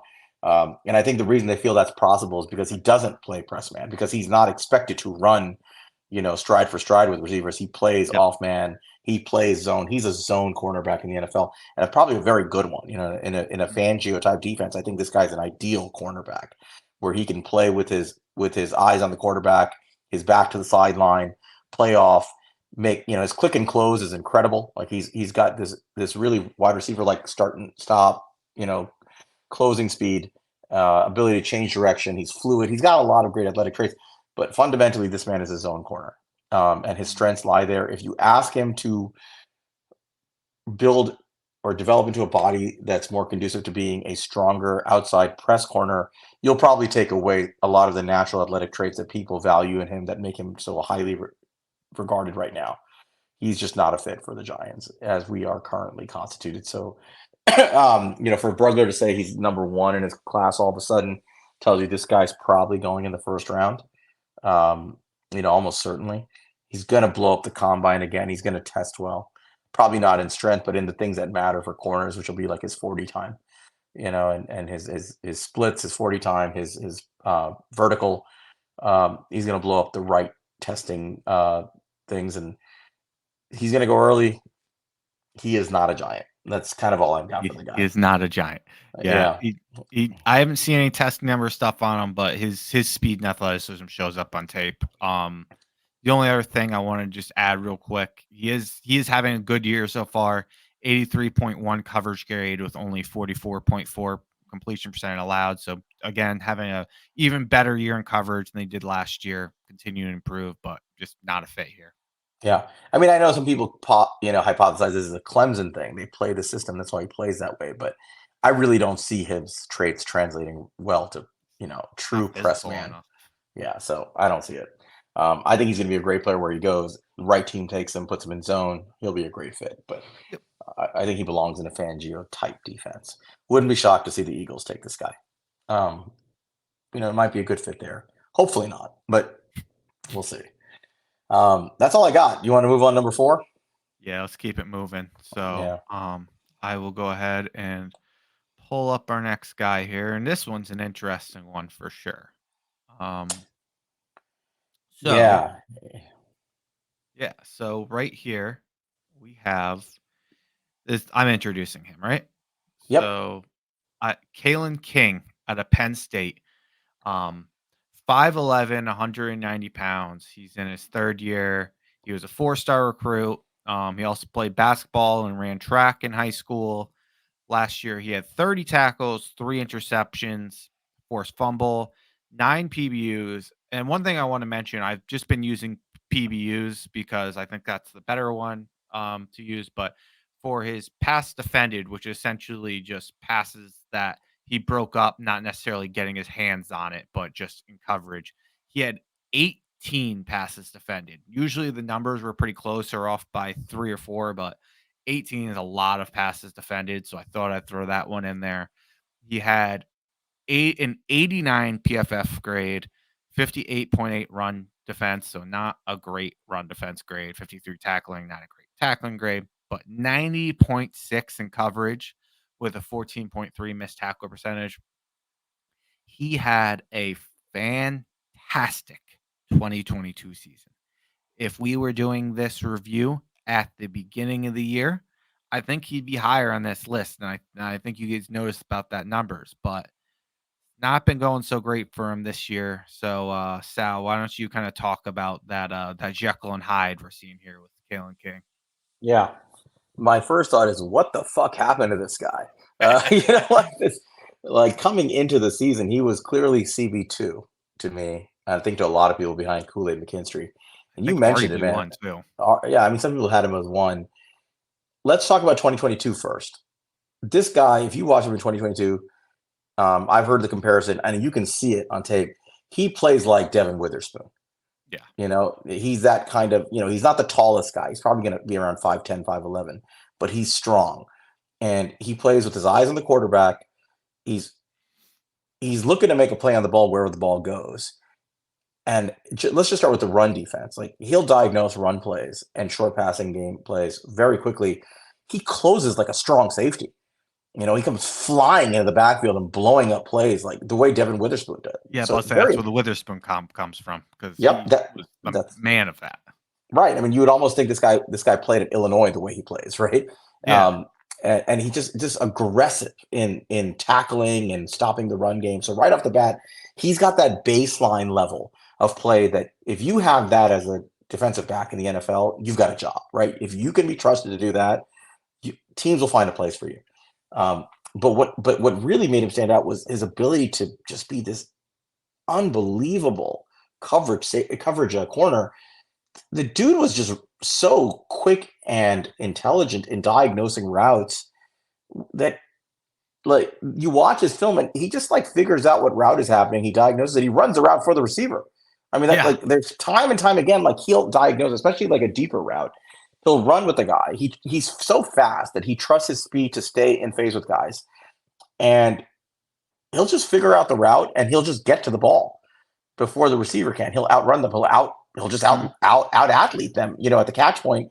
And then he has really good instincts on turning his head, making a play on the ball, getting interceptions, getting breakups. Like, he was out of this world good last year, and he got a lot of targets because he was playing opposite Joey Porter Jr., who teams are trying to avoid. So he was he was the target, and he did an incredible job. Oily hips, quick, flips them real quick, track receivers right through the route, finishes routes well, anticipates, diagnoses, everything. Click and close, start and stop, all the little athletic like code words for just a guy who's good in all phases of the game. Plays outside, plays inside. Something I put down here. He's something I learned from Nick Filato. He's first team all chirp. You watch him. Yeah, he is. He gets up his first. First he makes a tackle. He gets up and he talks more shit than anybody on the field. It's great to watch. He's got swag. After every play, he's always. He's like what you want in a corner, right? He's got that. He's got that dog in him. Like, we talk about that. Yeah. That was last year. Turn the tape on this year. The dude is getting abused, like, in coverage. Like, well, Marvin Harrison Jr. I mean, it's Marvin Harrison Jr. Yeah, that's Marvin Harrison right now, by the way. Well, he did awful things to this guy. He killed him. Bad. And like, okay, it's Marvin Harrison Jr., but Marvin Harrison Jr. is not an NFL player yet, and he abused him. And it wasn't just that game. He's had tough games, man. Like, he just has struggled. I don't know what's going on with him. Sometimes you find out later on, like we've learned about other players, they're playing through injury or who knows what, right? Mm-hmm. It's hard for me to imagine it being like this guy just suddenly fell off a map athletically or technique wise. There's something going on. Yeah. But he's falling. Like, he is dropping like a goddamn stone right now in terms of his draft prospect status. So he went from being a potential top 10 pick to a guy who's looking like he's fallen all the way to day 2 right now. Yeah. And who knows where this goes. So if I'm the Giants, this guy fits, right? You want a guy like this. He plays press, he plays outside, he plays inside. He's aggressive, he's a great tackler. There's some similarities to Cooper DeJean in that sense, right? That he can play like a versatile defense, although he's truly a corner. You want a guy that gets comped to Devin Witherspoon, obviously. If I'm the Giants, I'm going to the Senior Bowl. I'm meeting with, assuming he's going there, right? I'm meeting with him. Is he a true junior? He's a third year. All right, so he's not even going to the Senior Bowl. All right, so at the combine, I'm getting this guy's medicals, right? Yeah. That's my conspiracy theory here, that this guy's playing hurt. There's something wrong. He doesn't look like the same player. And I just have a hard time believing that drop is just random. Something happened. I'm finding out if there was a temporary medical issue. It'll probably come out after the season. Finding out if he's healthy. I'm going to find out what happened. But if I get a good enough explanation for, hey, you were dominant in your sophomore year, and there's a specific transient reason why you struggled in your junior year, but that's fixable and it's fixed, he's a value pick on day 2. You know, that's how So I'm looking at him. yeah, so I'll comment first a little bit on what I've seen this year, and we have the Ohio State game up right now, and he got abused, man. And like, look, I don't expect you to beat Marvin Harrison Jr. I just expect you to stay with him. And if he beats you at the catch point, he separates at, he gets, a little bit of separation on you, uses his length to beat you. That's fine. You can put 150 yards up on him if I feel like he's hanging with him. But what I had in his notes. My notes is like it looked like he was guessing versus Marvin Harrison Jr. Like he would totally run the opposite direction Marvin Harrison Jr. would be running on certain routes. Like he totally got set up and would totally commit to the wrong way. I like haven't seen people get beat that badly that we look at as like these top recruits. He was getting absolutely embarrassed. And like you said, it's not just the Ohio State game. He's had a really bad all around year. I'll read some of his grades from the year. We read off the ones from earlier and very good. But right now, 57.8 PFF grade, 53.4 coverage grade. He does have a 71.8 run defense grade. So shout out to him there. 59.4 completion percentage allowed. Like he is not having a good year, man. But I mean, backtracking to 2022 a little bit, I'm with you, man. He was a great player. I thought he was an elite ball tracker. When that ball was in the air, he was very good at following it to make a play on it. He's very savvy with handing off routes and it's just overall a very special athlete. And I'll say, we talked about kind of like that aggressive demeanor he played with, similar to Devin Witherspoon that shows up in run defense and in coverage. Very aggressive, very grabby in coverage. With that said, 0 penalties in 2022 for how like aggressive he played. No PI calls, none of that, no holding. He did it cleanly, which makes it all the more confusing why all this shit dropped off. The negatives I did see on tape in 2022, which, it shows up again this year and maybe is just being over exaggerated and why some of the issues. I said he was a big play hunter and you see him get exposed sometimes with that. And he did that both in, the run game and in coverage. He his aggression kind of shows up and I've seen him bite really hard on double moves, which, could, again, you see Marvin Harrison, he was doing it way too much and way too bad versus him, but you did see it a little bit last year. He bit on pump fakes, and maybe that's it. Maybe he's just getting over aggressive and he's getting his own head. I'm not sure, but it was never this bad last year. And everyone's getting him this year. So it's a big question mark, man. But if you're drafting 2022, King, like He's a top 20 pick. He like comparing to last year again, like one of the better cornerback classes you've seen. Like if he declared last year off of that year, you can make a case that he was better than Devin Witherspoon. Or he was on par with him, he was that good last year. He was really good. I don't know if I'd go quite that far, but I definitely say he was over Joey Porter, his teammate. Sure. He played better than him. Yeah. Right. So he would have been, and Joey Porter went in the beginning of the third round. He would have been I think he would have been in the 20s or maybe late teens, as a draft pick last year. He could have been picked us. He could have been. It calls back a memory to last year, to guys who came into last year's recruiting classes easily cornerback 1 and cornerback 2. And both of them are now Philadelphia Eagles. Because they drop like rocks. the most prominent was obviously Eli Ricks, who had a Okay. dominant sophomore campaign at LSU and was looked at by a lot of people as cornerback one coming into the year. Um, and the dude went to Alabama. Didn't I'm not really sure why he went to Alabama. I think he wanted to learn under Saban, but the system didn't work for him. He had a really bad year. Guy goes undrafted. It's just shocking, right? From quarterback one to undrafted. And I mean, I would have argued that the way he must have gotten, you know, advisory board information. He should have stayed in school, maybe transferred one more time, and gone somewhere else and gotten his value back. But whatever, he's a UDFA, he's on Philly, he's playing now. He's not playing great, but he's a rookie and he's playing. So there's value there. Keely Ringo was the other guy who actually had a really good year last year at Georgia, but there were parts of his game that were exposed, like his lateral agility, his ability to cover guys who are running a more full route tree, except for guys who are just running 9 routes and deep posts. And people thought he's a safety, like he can't run with guys and doesn't have the agility to stay at corner. His hips are not as fluid as they need to be. And maybe that's his role, and we'll see what happens with him in the NFL. But these guys, I mean, he fell to the 4th round. So right now, the trajectory Kalen King's at, he can fall all the way to day 3. Like this could be a tumble.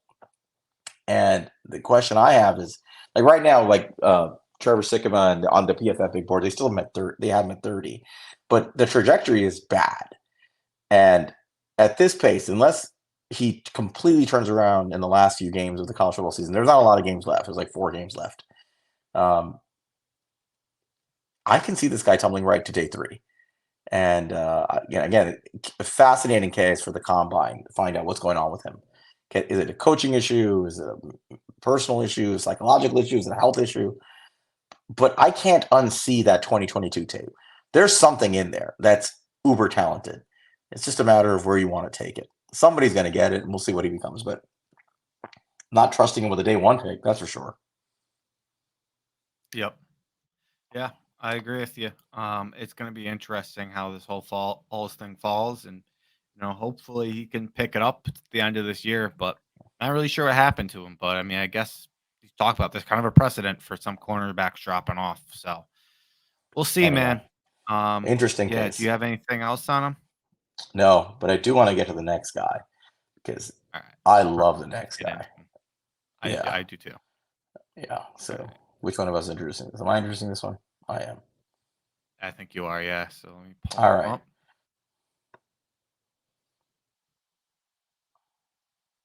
All right. So number 5 on our list is a guy who could have declared last year, Josh Newton from TCU. He's a 5th-year player, 6 feet tall, 6 even, 190 pounds. He was a 2-star recruit. You guys by now know I love these 0 to 2-star recruits. 35 tackles last year. He was a wide receiver until 2019. So to keep that in mind when you're watching him. 35 tackles last year, 3 interceptions, 1 touchdown, 9 pass breakups. He had an overall 82 PFF grade, 68.9 run defense grade, 72.7 tackling grade, 83.9 coverage grade. He had 14% missed tackles. And I want to get into this guy as well, but why don't you tell us what you think about him? So I think the main thing to say is that he is a press man corner, and that's what he thrives in, and that's a big reason Sal and I both like him because he could be a good fit for this defense. He's an older player, as you mentioned. He's sixth year, but he is a very, very competitive player, at least in coverage. He is like very scrappy. He holds up well in one-on-one. I mean, this guy we're showing up right now is playing in the national championship last year as a starting corner for TCU.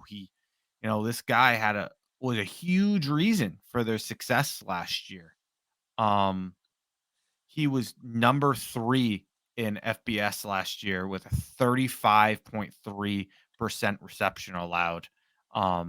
It was only 1 spot ahead of Devin Witherspoon. He was an absolute freak with closing space and just not giving these wide receivers any room to breathe. He was so sticky.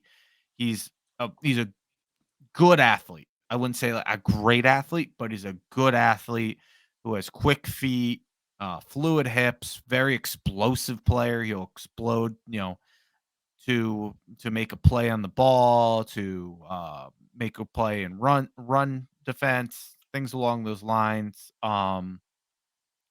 He does get a little bit grabby when he starts to lose a foot race. That's what I have as a negative on him, and he sometimes can be a step behind when he's trying to make a read on like the quarterback or wide receiver. But overall, I really like him, man. I think he's a really good football player who's a really good fit for this defense. But I know you want to talk about him, so go ahead.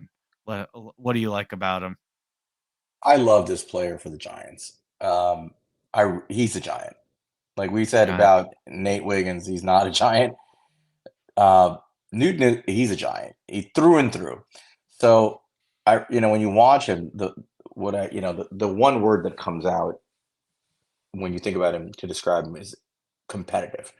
He's hyper competitive on every single play. He's in attack mode on every single play. When you watch him, whether it's in run fits, whether it's in press coverage on the outside, whatever it is, he is geared up all the time. He's strong in press man. That's where he makes his living. He's primarily on the outside, but he's versatile. Like he'll travel, he'll play in the slot. He has the athletic ability to do all of that. He's not an elite athlete by any means, but he's an above average athlete, and he uses it. He uses that his athleticism maximally. So he's explosive in the short area. He has good start. He can accelerate. He can speed up and go down the field with the fast receivers. Like you mentioned, he's a technically sound cornerback. He's been doing this for about 3 years now. He uses athleticism to stay in phase with receivers and turns around. He has good technique and watching their eyes and turning around and making plays on the ball. He's very good at diagnosing run plays, and he's a very good tackler. What is very impressive is he only allowed 35% of his targets to become receptions in 2022. That's a really low number. Yeah. And he's sitting around, I think he's at like 43% now. So, he causes a ton of pass breakups. He had some missed interceptions on film. I don't think he has elite ball skills from that standpoint, but he plays aggressively on the ball.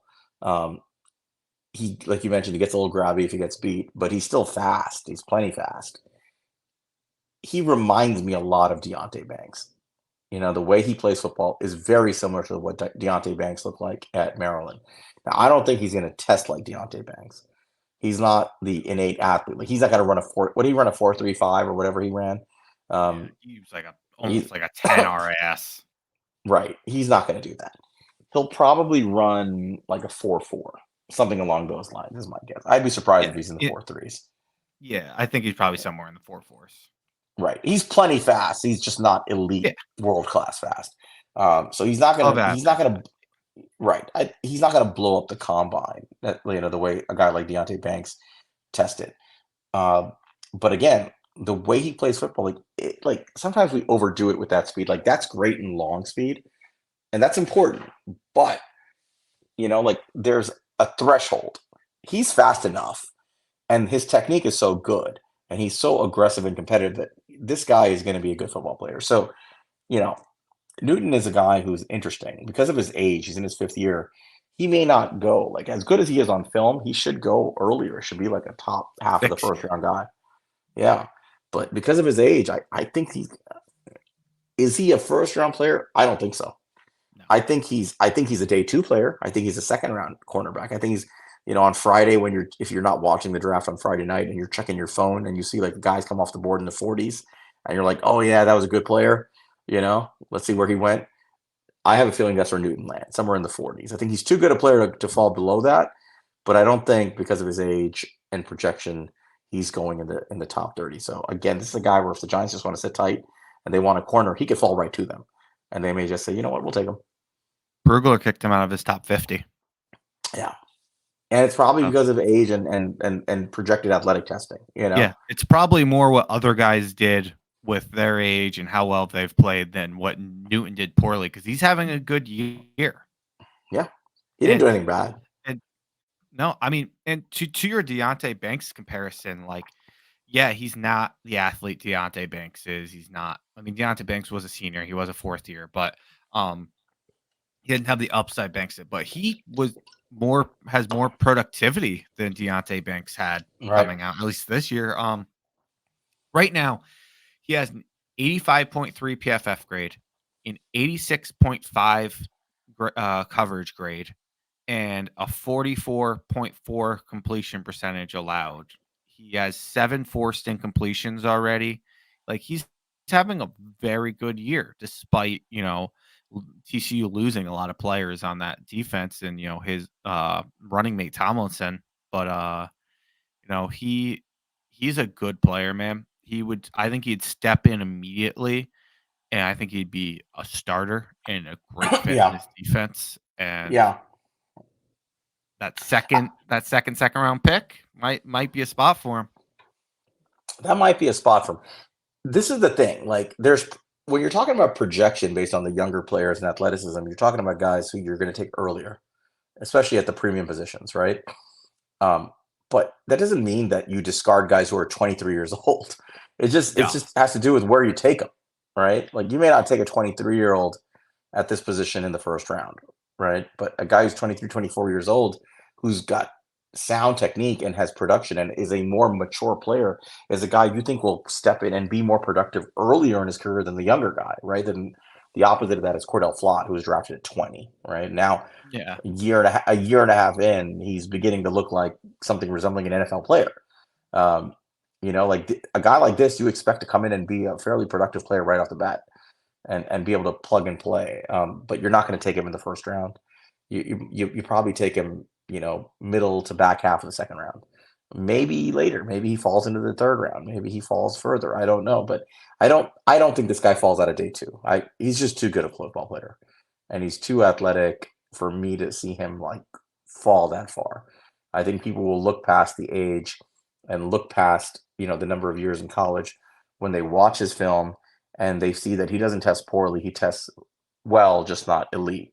And they'll say he's just a good football player. And that'll be that. Like, where did Julius Brents go last year? In the third round? Julius I can't Brents, remember. want to say he went second. Or he goes second I round, think right? he like And so, went. I think he went right in the neighborhood of JMS. right. So I mean, You like Julius Brents was or no, another guy. Was 44. right. That's kind of like, in my opinion, that's kind of where I see this guy going, in that 40 to 50 range. Like Brents, for those who don't know, he was at K State, if I recall, right? Yep. And a big, I mean, he was a bigger guy, but 6'3", 198.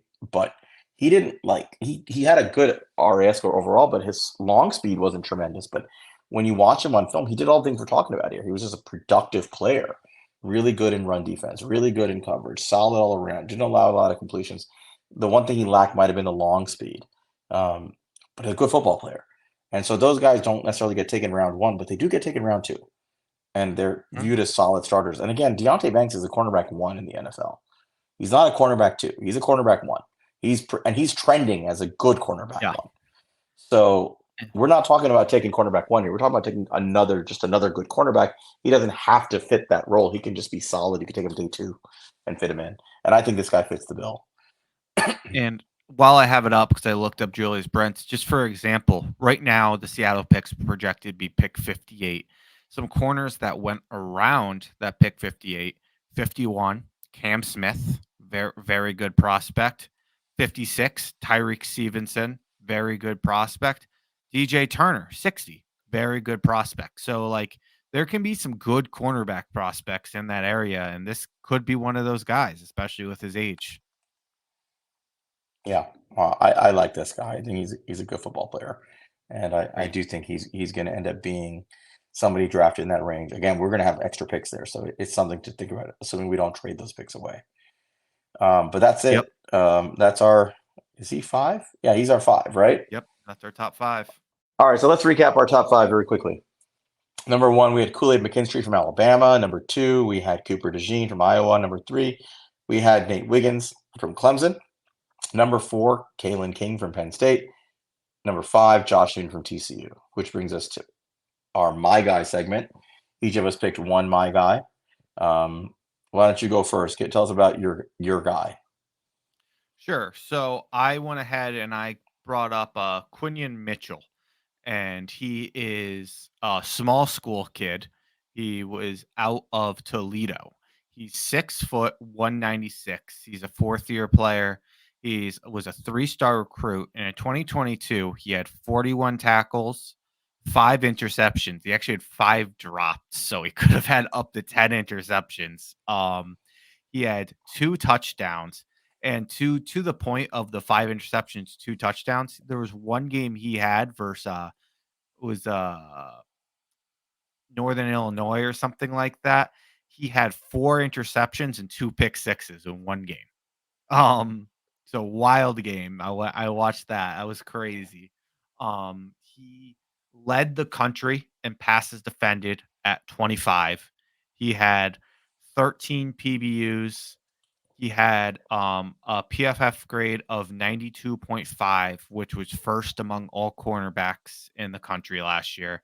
He had a run defense grade of 79.2, tackling grade of 68.2, a coverage grade of 92.7, and a missed tackle percentage of 12.5. Uh, and on top of that, all that, I mean, he is a very good player at the level he plays at. He's somebody that can play man coverage. They leave him on an island and they totally trust him to hold it down. And he is very competitive and willing to step up to that responsibility and has completely dominated the competition at the level he's at. But where I see him being more than just a small school guy who was really successful at a small school, this is a Feldman freak guy, ladies and gentlemen. He is had a 23.58 mile per hour tracked on GPS, which for people who aren't familiar is an absolutely absurd time to get on your GPS. He ran in the 4.3s twice this summer in front of NFL scouts. Um, he benches 225 pounds 21 times. He squats 440 pounds. This guy is a small school player, but he is an NFL athlete and he has legitimately the best production in the entire country. Uh to say he's also keeping it up this year. Maybe not quite to the same level last year, but still pretty absurd. He has an 89.5 PFF grade this year, 89.6 coverage grade, 75.1 run defense grade, 43.9 completion percentage. He already has 12 forced incompletions on the season. So was that he's trending like 24 forced incompletions. He has no interceptions right now, but he has 2 drops. So maybe not the best hands, but he gets his hands on the ball. Really, really interesting player. And worth noting, he actually is in Brugler's updated top 50 list. So this guy is getting Okay. the attention of NFL players, and I'm sure you'll see him at the Senior Bowl, and that all eyes are going to be on him, seeing him go up against similar level of competition to what type of player he is. So, you very well might see this guy end up as like a second round pick if all things go right for him. It's really interesting that you mentioned him because when you brought him up to me, I looked him up and I like what I saw. And I noticed something interesting. I wonder if you noticed it. He's not even the top ranked corner from Toledo and the PFF grading system. Did you notice that? No, I didn't notice that. So he's top 10. But the guy right above him in the PFF ranking system for corners is his teammate, RJ Delancey, who's also draft eligible, who plays slot corner. And I looked him up. He had a slightly higher grade. What the hell is going on in Toledo? Is what I want I to don't know. know.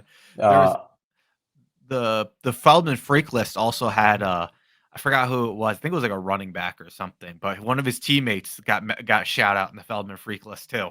Maybe we should be looking at the DB coach at Toledo a Yeah, little bit more carefully. I seriously. mean, his teammate locked down whoever he was covering in the slot at Illinois against Illinois, against a Big Ten team. So another name, RJ Delancey, the third, 6 feet tall, 180 pounds, a little light, but I mean, he's draft eligible. So I'm going to be paying attention to Toledo now to see what Yeah. these guys are doing. But that guy's a slot corner. But like, what's going on over there? Like, fascinating, really, because I didn't really notice this guy until you mentioned him, and then I started looking at it, and I'm like, that's not even the highest graded player on his own team. Like, it's Yeah. crazy. Um, I love it. Let me get to my guy then, who is not as exciting, but I chose him for a very simple reason. Two simple reasons. One, my guy is Max Melton, who is a cornerback out of Rutgers. And if the name sounds familiar, it's because he's the brother of Bo Melton, the wide receiver from Rutgers who got drafted. Was he drafted or UDFA? I think he was drafted. He's on the Packers. Um, Good player. And Rutgers has been slowly producing more talented players since they joined the Big Ten. Like it takes a while, but they have been producing talent. Max Melton, he's got the NFL bloodlines. And what I liked about him more than anything is, I've got to pull up his numbers. I think he's about 6 feet. I want to say he's like 6'1". I got it. He's 6 foot, 190. There you go. Fourth year, 3-star player. Thank you. Yep. Here are some of the numbers on him: 33 tackles last year, 2 for a loss, 2 interceptions, 6 pass breakups. His grades are not insane. 69.4 overall grade in PFF, 69.9 run grade, 69.5 tackling grade, 76.5 pass rushing grade, 68.5 coverage grade, 13.9% missed tackle. I wouldn't go too crazy on some of these grades. I think you got to look at the player. When you watch him on film, he's very impressive, specifically when the competition geared up. His best film was against Ohio State, and I think that's worth noting last year. He was able to handle Marvin Harrison Jr. when he had reps against him. He was able to stay with him. Like you mentioned with Kalen King, you just want to see him stay with him. Yeah. And Kalen King couldn't. This guy could. He stayed with Marvin Harrison Jr. He stayed with Emeka Egbuka. These guys are first-round picks, and he played well against them. He's a seasoned athlete. He knows what he's doing out there. There's nothing crazy about this player. But in my book, if you have NFL bloodlines, that matters. And if you can stay, if when you face the toughest competition and you perform well, I've got to take note of you. So even if the overall numbers are not like jumping off the page impressive, especially in a system where there's a lot of zone in Rutgers, and a lot of off-man coverage, when he was asked to take on assignments, like specifically against Ohio State, he did an outstanding job. And I think that's worth noting because it's not about playing some of the other teams. When you get to the NFL, you're playing all the guys who are day 1 and day 2 picks. Those are your assignments every week. And if you can perform well against them, I've got to notice you. So that's why Max Melton is my guy. There's not a lot there. It's not going to be flashy, but some of these guys are they're just good football players. And on Sundays they pop. So I'd be curious where he ends up. I think he can be a physical press man corner in the NFL. I think he can be an off-man corner. I think he has that flexibility. But more importantly, I think this guy can handle assignments no matter what you do against even the best competition. So somebody to watch. He's a local guy also, obviously, at Rutgers. So that's why he's my guy. There's nothing flashy. He's not a Feldman freak. I have a sneaky suspicion he's going to be a good football player in the NFL, though. And I can see this guy being undrafted or, a day 3 kind of guy. But still, value. You need as many good corners as you can get. Yep. So that's it for our episode. We did our top 5. We had our 2 my guys. That ends every single position group except for quarterback. 10 That's a lot of work. episodes. Yeah. 10 so far. So what did we do? We did wide receiver, then interior D line, then edge rushers, then interior O line, then offensive tackles. Then I think we did running backs, then tight end, then safety. Off-ball And linebacker. We also I'm sorry, had. we had off-ball linebacker. I forgot about that one. Somewhere in there. I think we did that one after we did. Where did we do that one? Running back or something around there. It was somewhere in there. And safeties, cornerbacks, all done. So we've put together a long list. I want to say we have maybe not quite 70 players that we reviewed, but close to it. Probably like 68 players, something like that we reviewed so far. So we've compiled, for you guys who've paid attention and stayed with us this whole time, a nice big database of players that, at least thus far, summer scouting and halfway through the college football season and then some. Hopefully you guys enjoyed. We'll reference. Monty does a great job putting the tabs on the YouTube to just go back and rewatch these things. So hopefully you'll enjoy it. This brings us to quarterback. It's worth discussing in our final few minutes here. We're going to start that next week. As we've alluded to multiple times, this is a fantastic quarterback class, not just in high-end talent, but mainly in depth, in terms of quality depth. I think there are going to be about 13 to 15 draftable quarterbacks in this class. Maybe more. Maybe more. Declares. Yeah, we don't know who's going to declare exactly. We're not going to go over 15 quarterbacks because it'll not yet. Not yet. We have decided to go through 10. All right. And that for a couple of reasons. One, just the practicality of going through 10 quarterbacks is you want to give it time to discuss these guys. But mainly because neither one of us feels like the Giants should be looking that far into the quarterback class in 2024. Like, they don't have a quarterback 12 problem. They have a quarterback 1 to 5 problem, to be totally honest. But you can make a case that the guys in quarterback 6 through 10 are potential movement candidates up and down that board. It's funny because there's probably people screaming like, what do you mean? Like, we need to be talking 1 through 3. We need to be talking even like, what do you mean? Like, anything on 1 through 5? Like, this is a good quarterback class, guys. And we're gonna try talking you into some more guys other than Caleb Williams and Drake May. I know we all hope it works out where somehow those guys end up Giants, but this is a good ass quarterback class. So yeah, we don't want to get into too much of it. I will just say this much. When Brian Daboll was hired, the big excitement for those of us who followed his career or were excited about it was that we wanted him to develop a quarterback. We really wanted to see Brian Daboll develop a quarterback for the Giants. Somewhat surprising to us that they selected Daniel Jones to be that quarterback for multiple years. It's not working out so far, but that was never a bet for the next 5 years. There was always an out in that, however it shakes out. So barring Daniel Jones coming back and, lighting the world on fire these last 9 games and somehow miraculously proving that he'll never, ever have a health issue again, which I don't know how he does, the Giants are going to get a chance to draft a quarterback. And it doesn't always have to be quarterback 1 or 2. You can swing on quarterback 3 or 4 or 5 if you have the right coach and turn them into the best product out of the entire class.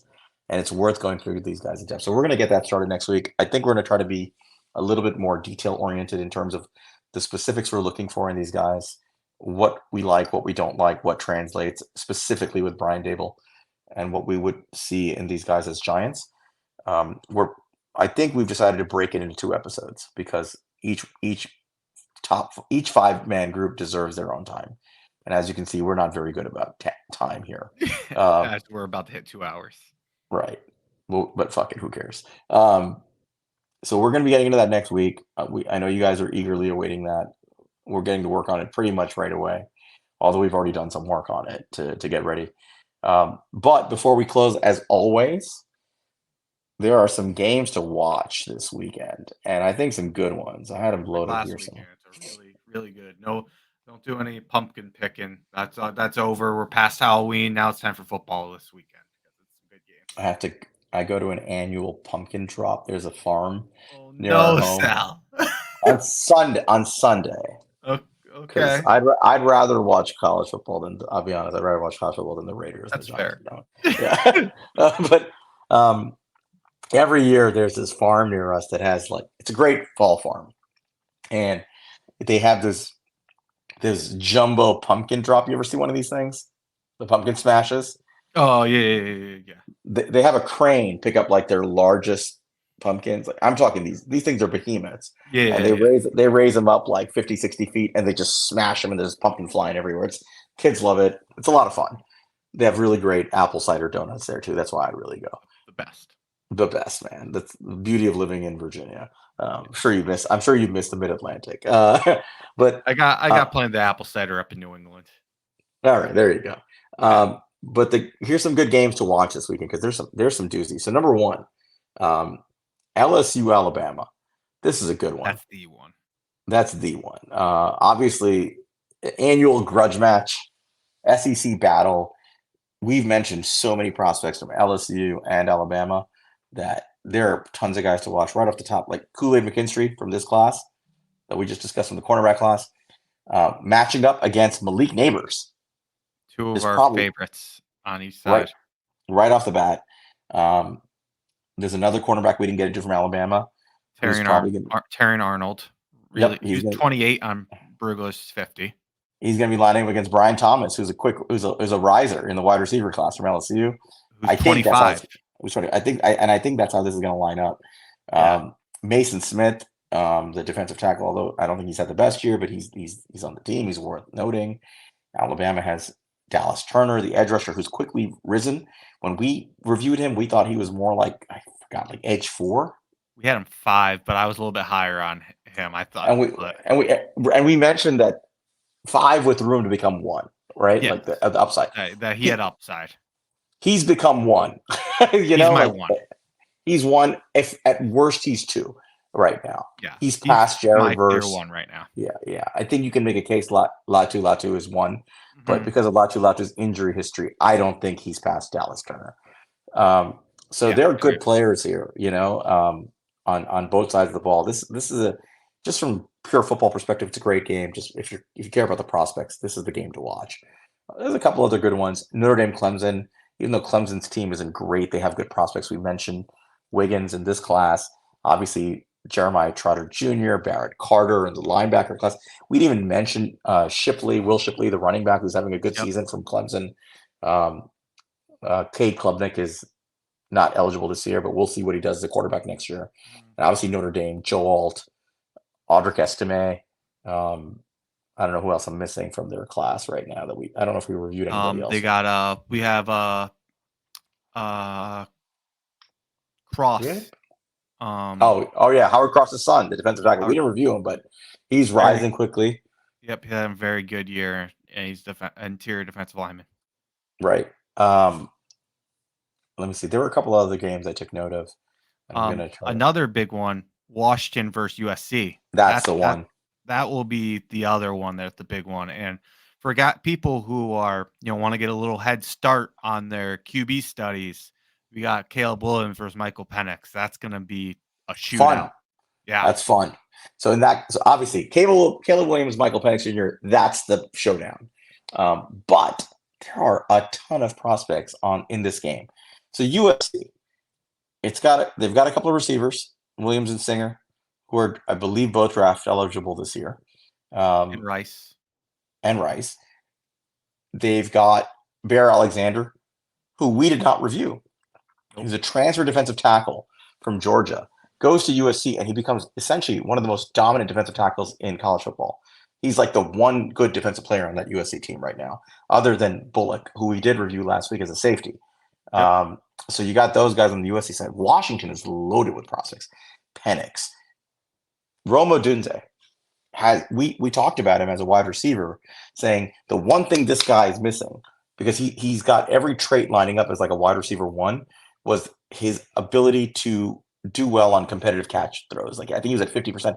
He's at like 80% on 50-50 balls this year. Yeah, 69.2, and I think he was like in 20s like previous 2 years ago. He was 20s 2 years ago. He was 50 last year.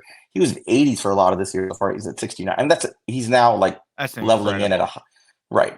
And when you watch him play, he's so good at the catch point now. Like he has just mastered the art.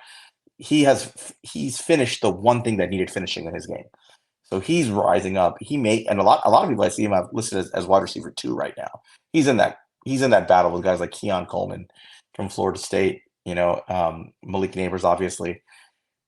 His teammate, 2 teammates, McMillan. I'm forgetting the other guy's name, but the third receiver is also draft eligible, and he's good. Polk. There you go. I think he's better than McMillan. Yeah, he's very productive. I think he gets a lot of targets because the other guys get attention, but these are all good players. The tight end is really good at Washington. I don't think he's draft eligible this year. You should watch him. He's a very good target. But Troy Fountain now, who we both love, the left tackle at Washington's having a solid year. He can play right tackle. He can play guard. He projects as a guard in the NFL, but he's the kind of guy that on day 2, the Giants may think about going to put into the room to compete with Evan Neal. This is the kind of player Braylon you want to Trice. get. Braylon Trice, the edge rusher from Washington. Wow, we've gone through a lot of players. Jeez, and a lot of them are in this game. I mean, we've gone over at least 50, and then we have our my guys. Like, also, by the way, I thought it was lower because I was right. It was 25% Romo Dunze had last year on contested catch. Was that last year or was that the year before? Nope, I want to say it was 2022. okay. And then So before that, it was 16.7. that's what it. Wow, Yeah, crazy. Yeah, he's really jumped. He's fixed that. So he's the top 1 percentile right now. Like, incredible. it's coming together for a lot of these guys. So I hope you guys have enjoyed what we've put together here. We've seen these players progress through the weeks. We're coming towards the end of the college football season. Only a few weeks left before we take a break for finals and then the playoffs. But like I said, watch these games. There's one other fun one for those who want to stay up. My favorite game of the week is always the Pac-12 night game that they show. So it's Oregon State at Colorado. And I've quickly become a fan of watching Oregon State because DJU, Monty's favorite quarterback in the entire class, hint, hint. Big dummy. Big dummy. Polynesian big dummy. Versus Shadur Sanders. That's like another fun one. And then UCLA Arizona is a sneaky fun game to watch also. I don't know which one is going to be showing on TV here on the Pac-12 network, but we'll see. And one guy we didn't even mention as far as quarterbacks, when you're watching that LSU game, Jaden Daniels having a great year, one of the best deep pass throwers in the country right now. Great wide receivers help, but he's having a fantastic year. So another guy to keep your eye on if you're watching these games. And we will be reviewing Jaden Daniels. So he'll be somewhere on our list in our top 10 for sure. But that is an episode 2 hours and 6 minutes in. A lot to go over. Sorry, guys. Not that sorry. Quarterbacks coming, so but don't worry. Quarterbacks loading. Please pay attention. Again, use the timestamps. You don't have to listen to every stupid word we say, especially when I talk about fortune cookie firing. But that's an all-time moment. You're gonna clip that and post that to Twitter, aren't you? Maybe just in the group chat. Maybe the group chat. I appreciate it. But that's an episode, guy. We appreciate you. Remember to follow us. I'm Sal at Queens_Guy. Monty is at Monte Cristo at MONTECRI5TO. You can follow us at He's a Giant Pod. You can Gmail us. It's the same thing. You can send us messages, leave us reviews. We appreciate that. 5-star reviews. Like us, subscribe, spread the word. As we get closer and closer to draft season, we will see you guys next week when we're talking quarterbacks. We may do a Giants post episode, like a recap after the game. We'll see. We try to do those after each game. It kind of depends on both of our schedules, but we'll try to do that. Obviously, if any news breaks, we'll talk about it. But otherwise, we will see you guys with the quarterback episode coming up next week. You have a good night, guys. Have a good night, guys. Go Giants. Go Giants.